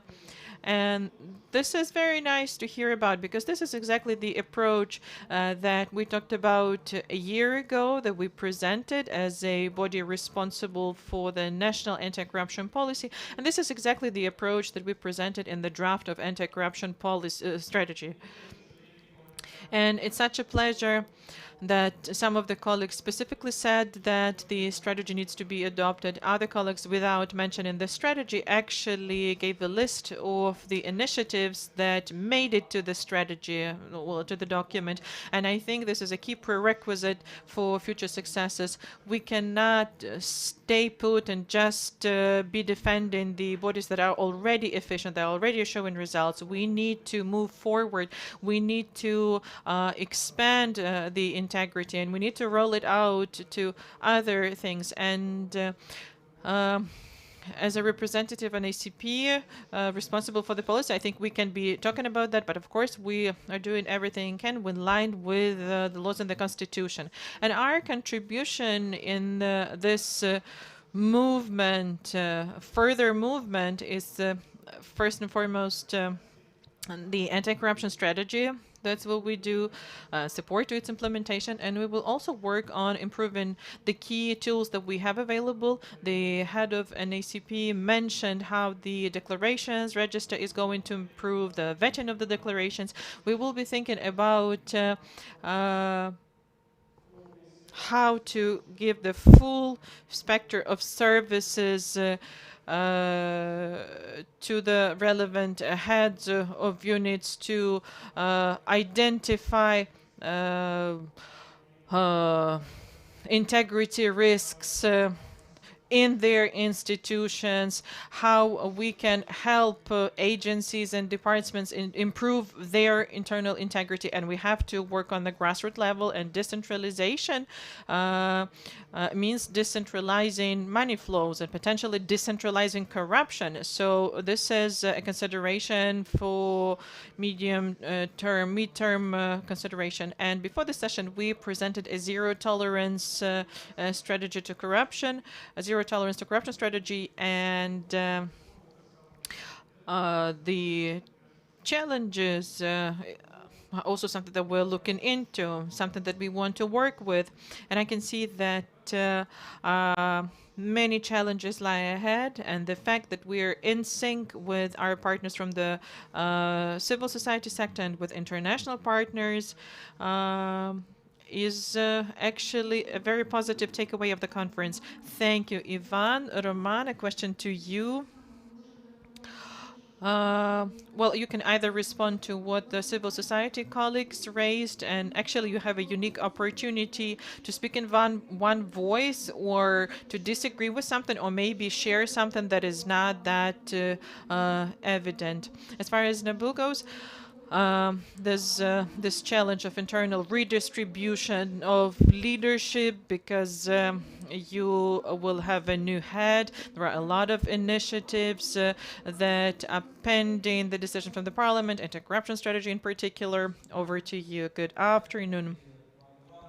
Similar to Ivan, I also noticed that most of the presentations from the government and civil society today were about the same. Everybody understands what the problems are as far as the continuation of anti-corruption reform goes. And it's only through systematic approach to resolving those issues that will help us to proceed with the anti-corruption reform. What are we doing to make sure that our institution develops sustainably?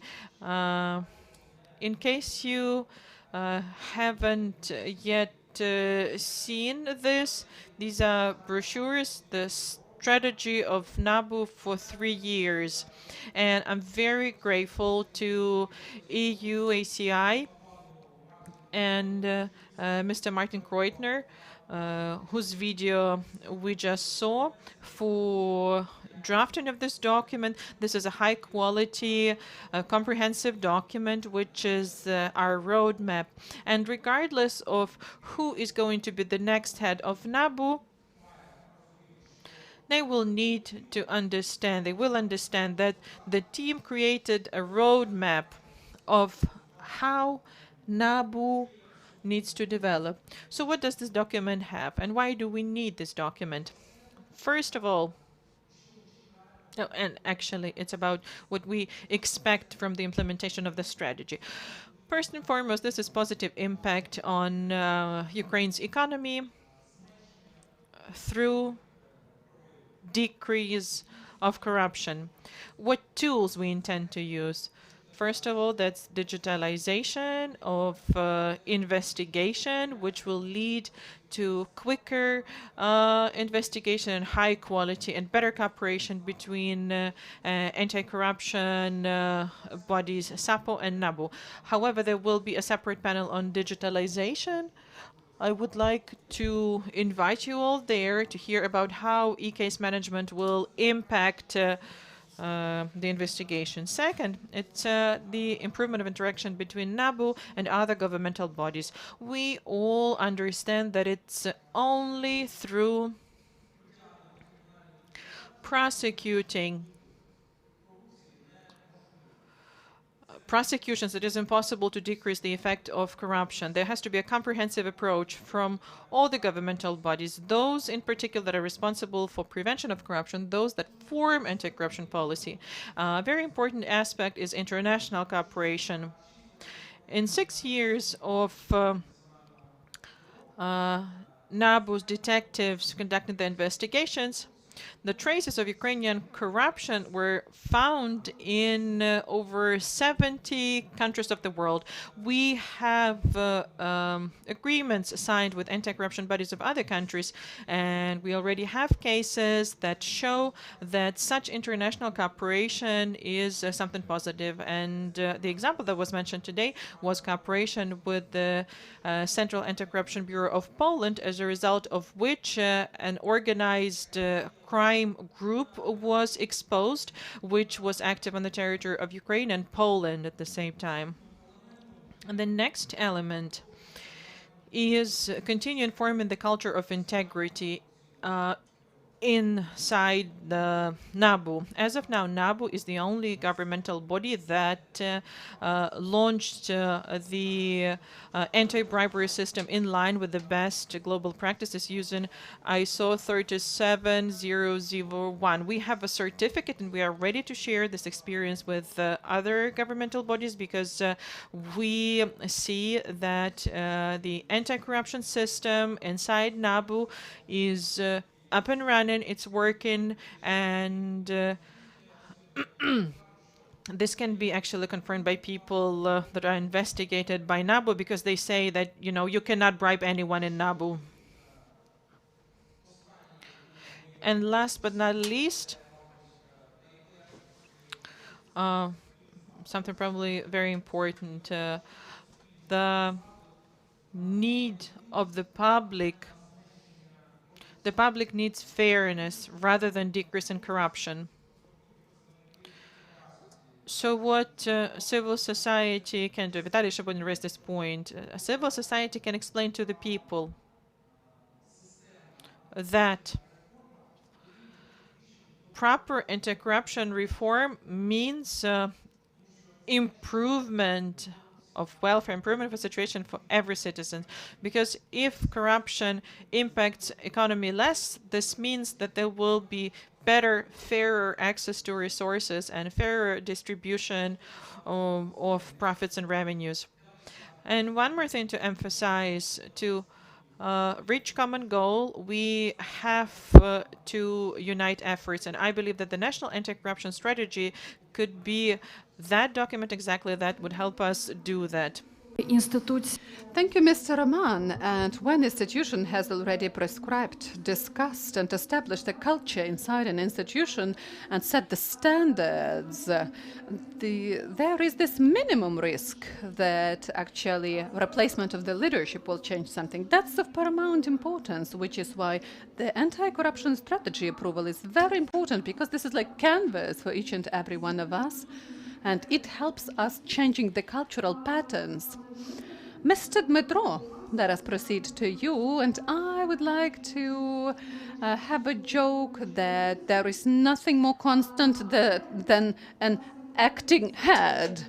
But colleagues from the civil society mentioned selection procedures which are taking place at your institution. You can mention a bit about this, and then we'll go back to your vision of prospects and challenges. Hello, greetings, dear colleagues. Speaking about selection procedure, right here, we currently have it, and Arma Head is being selected. I also participate in that selection procedure, and I'd like to mention that 12 candidates applied. Commission is working, and, well, that's quite a fruitful work, I believe. And they convene once or twice a week, but well, we need to understand that the process of selection is not that simple, and I believe everything is taking place as it should.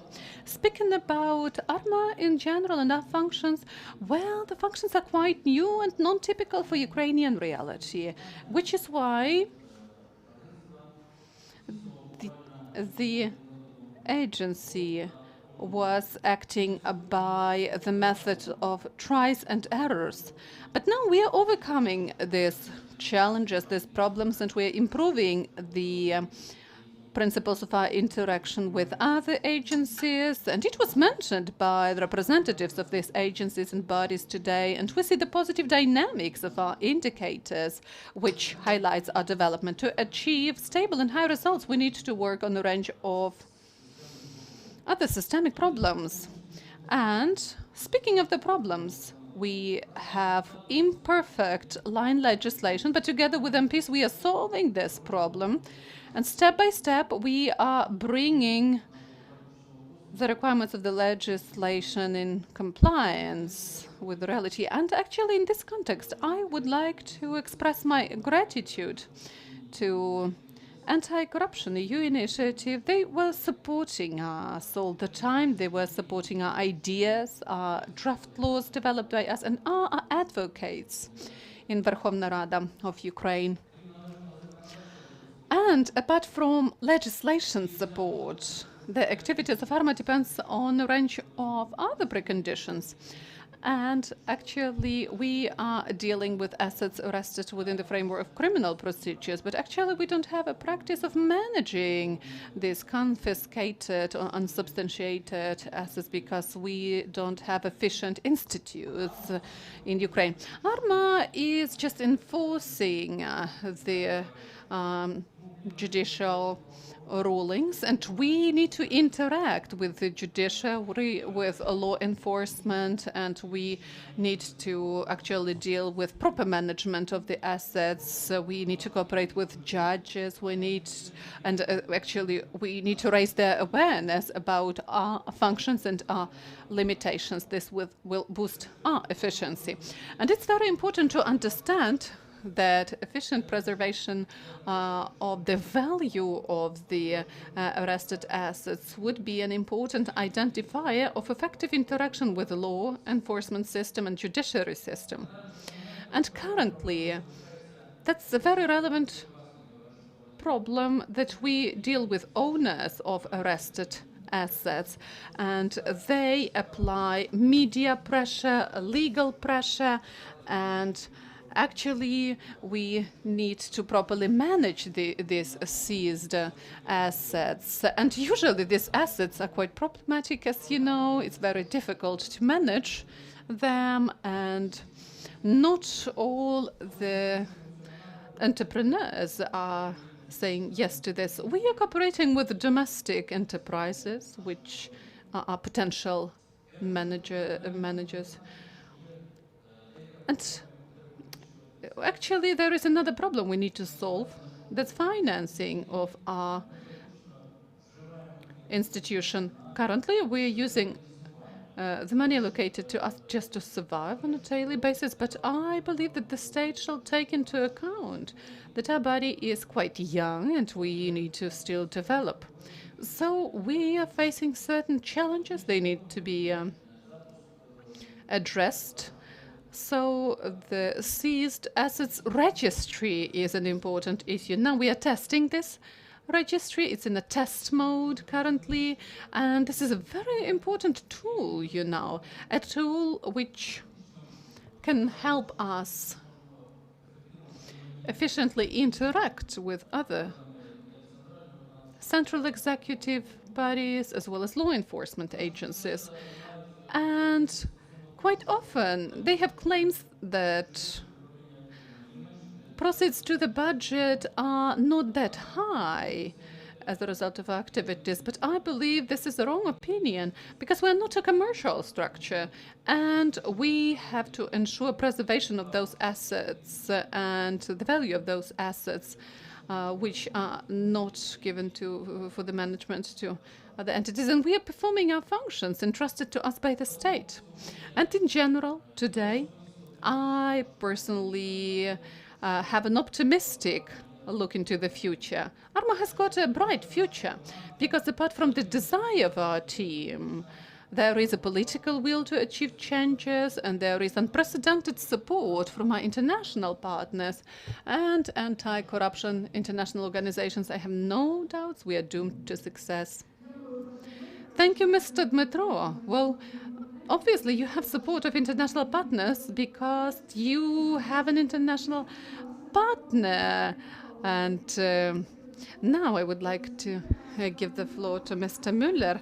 So, Mr. Müller, you have an opportunity to give us a helicopter view of all these anti-corruption challenges and prospects, please. Well, thank you very much for inviting me here today. And rather than taking a helicopter view, I must say I would like to stay on the ground. And let me also start, and I think it has been mentioned already several times, Ukraine has come a long way in the anti-corruption reforms, has been tremendously successful in various ways. The fact that we are here today discussing, I must say, quite technical and quite detailed issues, as you might have realized from the intervention of my colleague from ARMA, shows how complex the issue eventually is. So I will speak, rather than elaborating on the success story, more deeply on kind of the priorities as we see them currently within the EU and I would say even within the international community at large.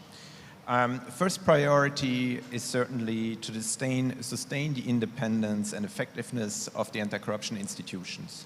So that has been mentioned over several times today, but what does it mean? First, it means clear commitment to the delineation of competences of those actors.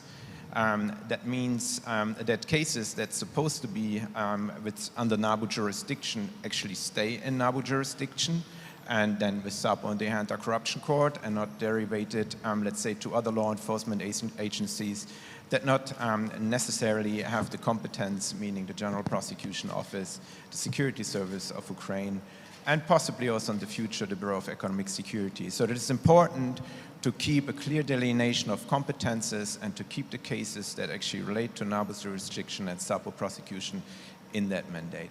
Second focus, when I mean by sustaining the effectiveness of the anti-corruption institutions, is certainly the recruitment related to the management positions.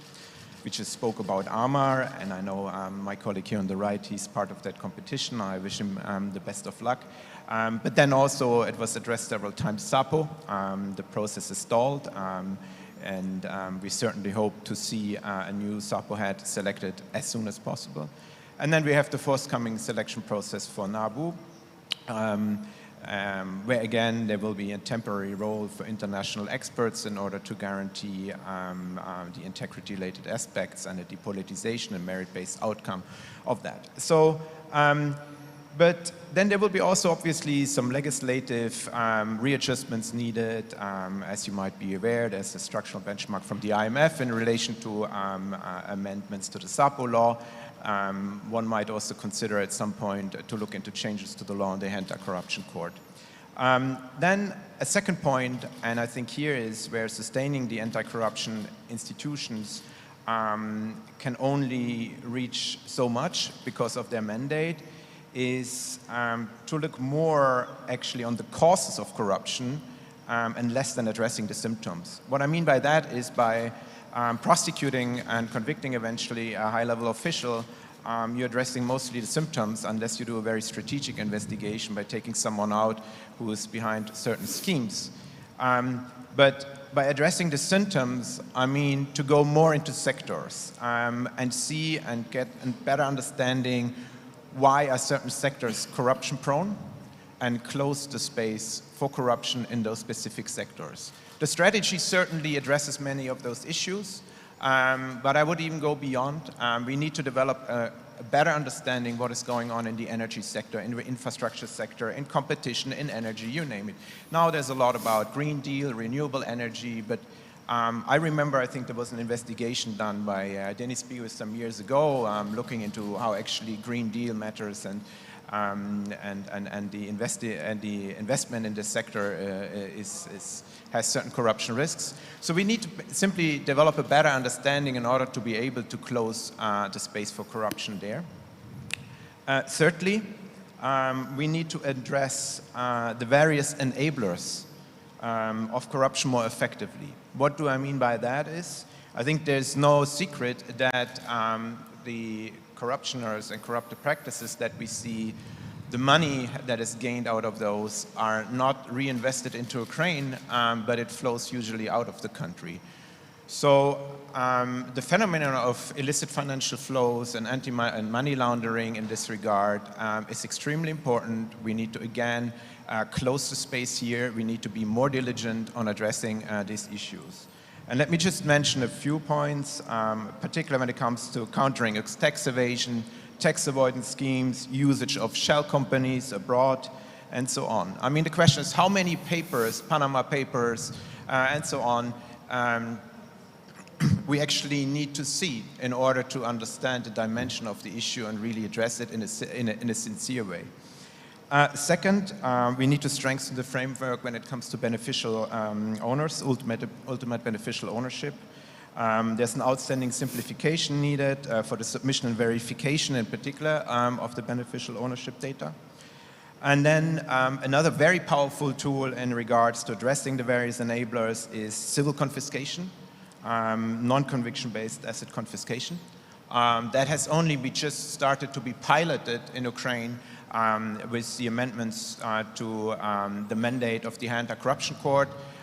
There were first results on civil confiscation mechanism. It has been shown that this is possible, but it should be rolled out more broadly into the entire justice system, I would argue. So something which goes well beyond the Anti-Corruption Court. And then, of course, and here very much I agree with my colleague from ARMAR, asset tracing and recovery remains a huge issue. I think the Swiss ambassador, for good reasons, has outlined this in maybe more clear terms than you would usually expect an ambassador to address this issue.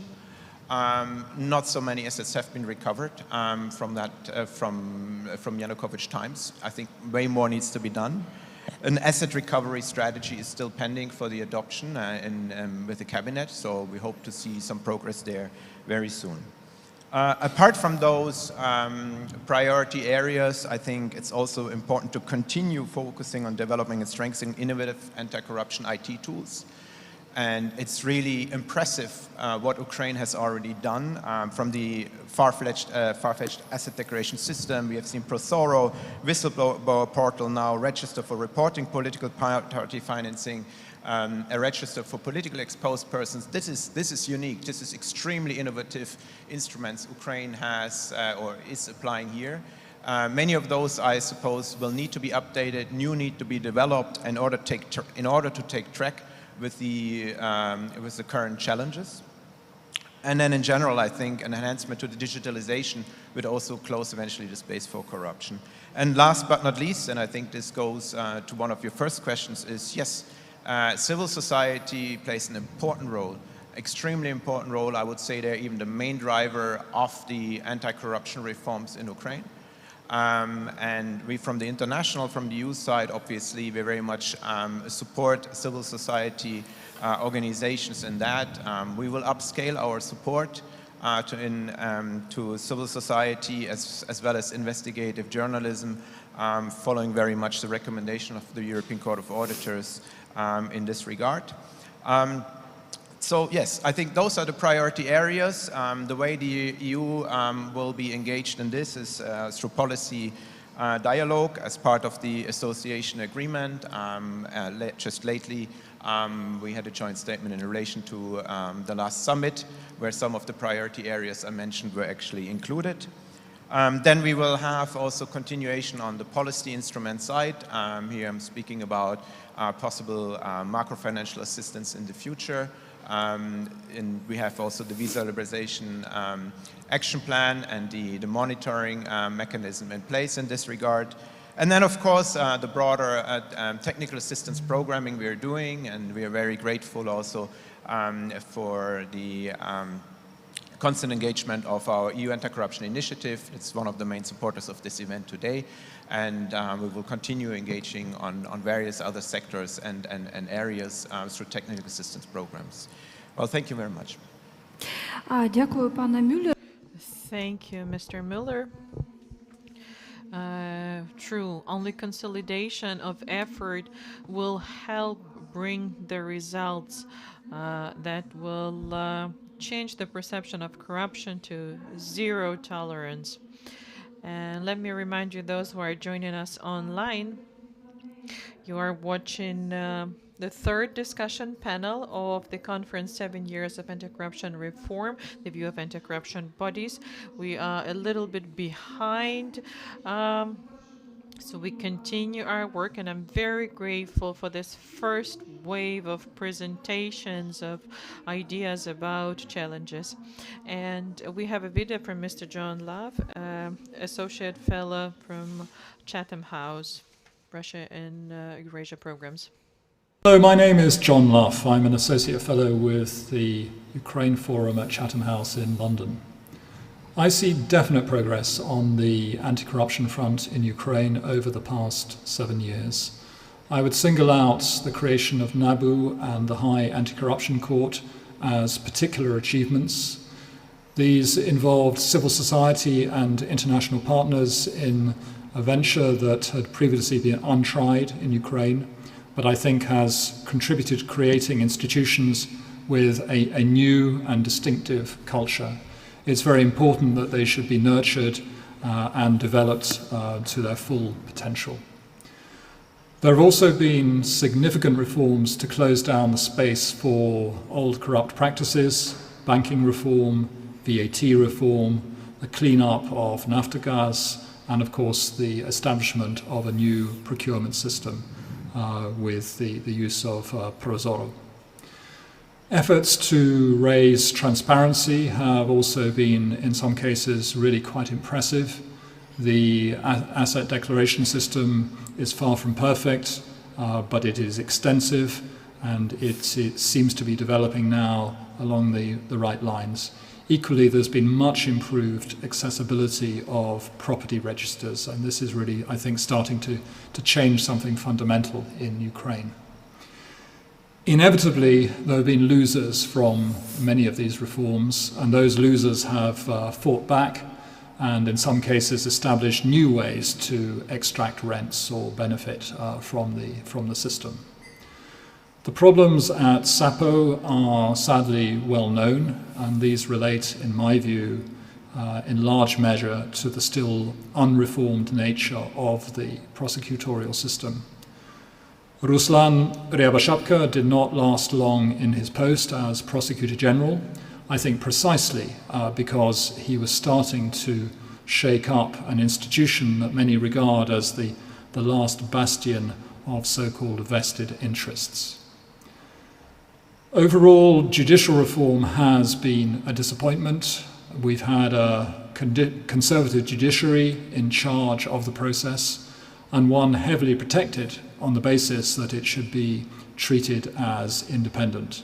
And this turned out to be a very bad combination.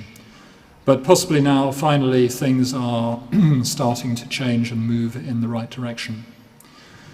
In the cases of customs and the education sector, there are still very serious problems.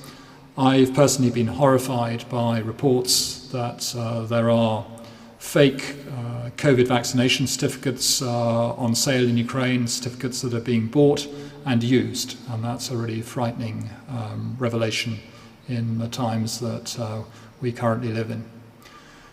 I recently made a trip to Moldova, and it did focus my mind on the fact that Ukraine really has made some important progress in recent years. There's a very stark contrast there when you look at both the outcome of judicial reform and the anti-corruption reforms in the two countries.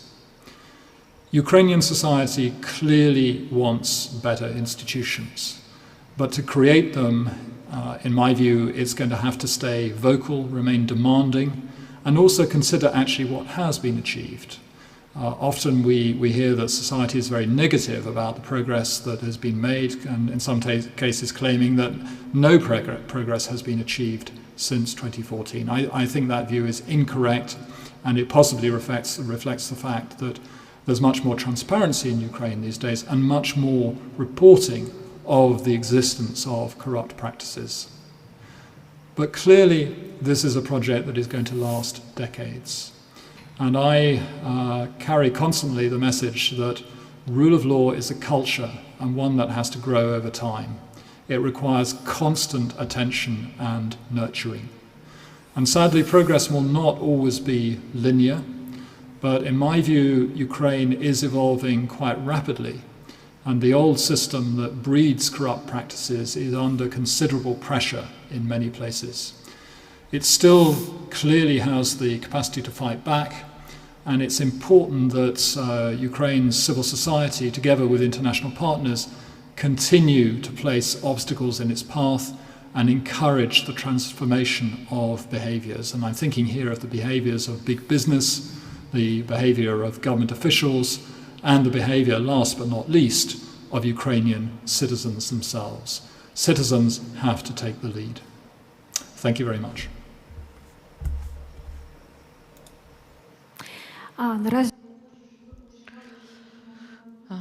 I would like to ask you to start thinking about the closing remarks, because before we close the event, we'll hear from Drago, Mr. Drago, of course, from OSCE.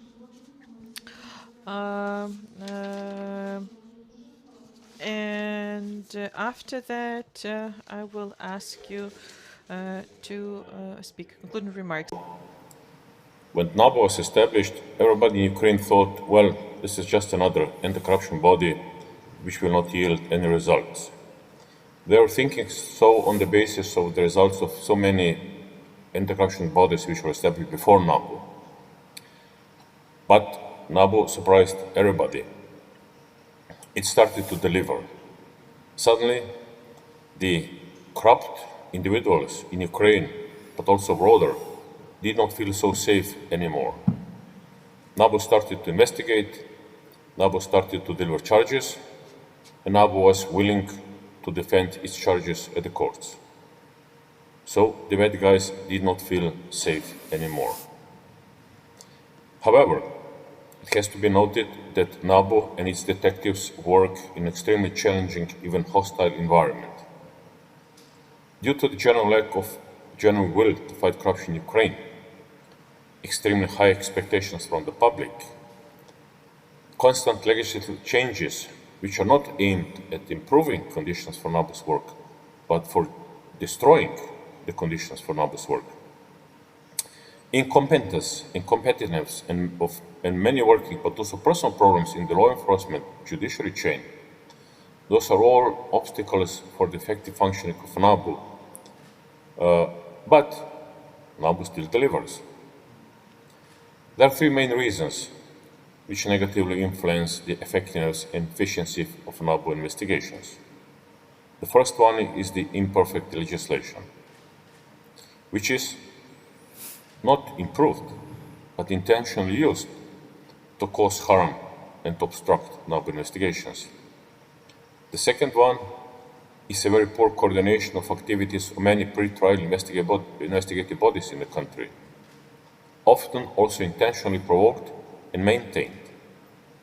And third, the permeability of prosecution services to various forms of undue pressure.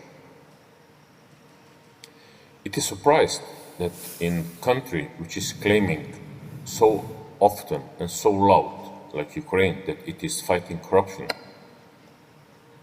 a country where hundreds of millions of euros and dollars are being invested into the fight against corruption, that we see that legislation is still being improved, which is not improving conditions for NABU's functioning, but targeting at those conditions with obvious intent to make NABU ineffective. It is also surprising to see the activities of different agencies with investigative powers seemingly competing with each other. However, a detailed analysis of that competition reveals that very often it has an underlying goal to intentionally prevent successful investigation, especially in highly sensitive cases. Since NABU is mostly dealing with those cases, it is also NABU most often hit by the consequences of such an uncoordinated and unharmonized system of pre-trial investigation. Although there are improvements in functioning of the prosecutorial system in Ukraine, nevertheless, we got Special Anti-Corruption Prosecutor's Office SAPO. It has still kept at least one feature as the heritage of previous times: the belief of some decision makers in the country that they can treat prosecutors as their tool for the protection of themselves and their political allies from criminal justice.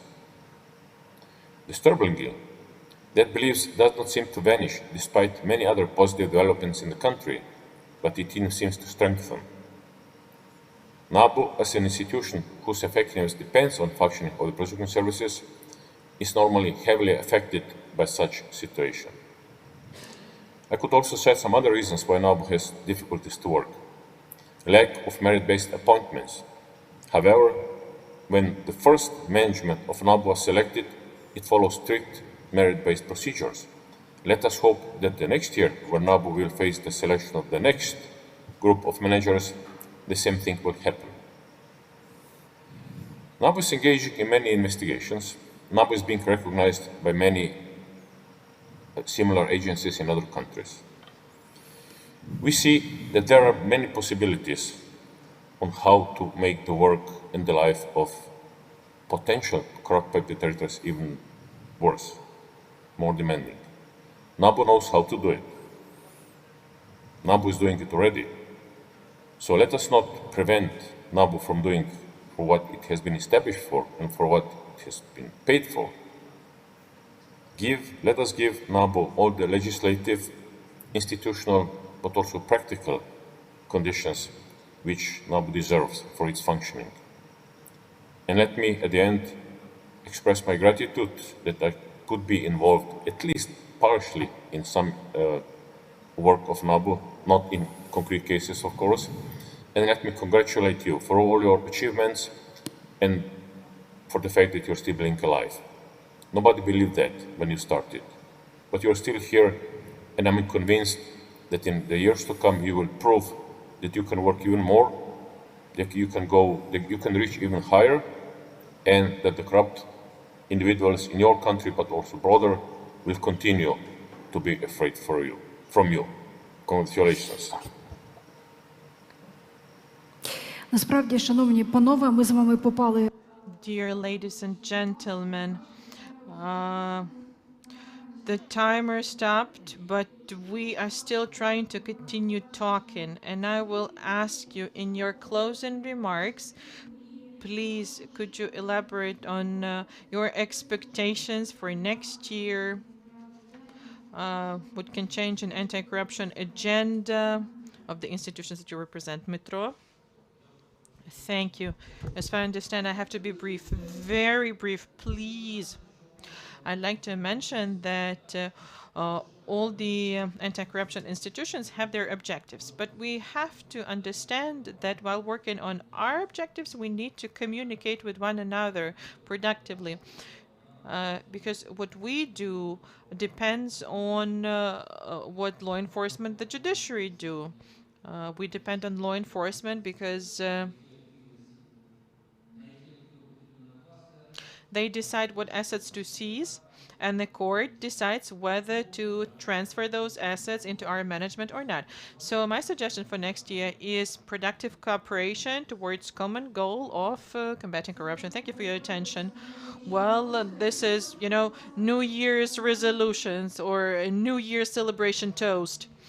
Well, I have something that I want to happen not only in next year, but I'm really looking forward to having anti-corruption strategy adopted this year. I really believe that, and hopefully we have a new anti-corruption prosecutor. And next year, I hope that we will quickly select the head of NABU without any undue political influence. Ivan, aside from having a new head of NABU selected in transparent, fair procedure, hopefully we will also have the new composition of the High Council of the Judiciary. And hopefully the judiciary reform will commence. I would really like to be optimistic here. I really want to believe that these 7 years was the beginning of this upward curve, and we're going up to where the change becomes more profound and comprehensive. And there are things suggesting that it is going to happen. We lay the foundation, and the big change is something to rely on. We have the anti-corruption infrastructure, NABU, NACP, HAC, etc. And each next change will only expand this environment of integrity. So I believe that the next year will be the year when we see the rise of the reform. That's so optimistic. Mr. Mueller, over to you. Well, thank you very much. And I think I don't have actually much to add from what was said already. And indeed, the year is not over yet. And although we're celebrating today International Anti-Corruption Day, well, every day is an anti-corruption day in Ukraine. So let's really make use of this year as much as possible. And we really want to see the SAPO head being appointed this year. And we also want to see the anti-corruption strategy adopted this year. I know that the Speaker has just, of the Parliament, Mr. Stefanchuk, has just last week mentioned that it is also a priority for the Parliament. Well, he has mentioned so 6 months before that already. So it's really time now to adopt the strategy and get SAPO as a new permanent head. Thank you very much. Дякую дуже вам, колеги. Thank you very much, dear colleagues, dear speakers, for your willingness to raise these issues, for these ambitious plans for next year, for the commitment to support the civil society, all aimed at expediting the anti-corruption reform. Thank you, everyone, for your attention. Thank you, interpreters. Thank you, everyone, for your patience, for staying in this anti-corruption environment. And even though we are finishing our panel discussion, we still have a separate discussion on the second floor. We're 40 minutes late, I have to admit. Nonetheless, anti-corruption fight goes on regardless of how much time we have. Thank you very much for your attention.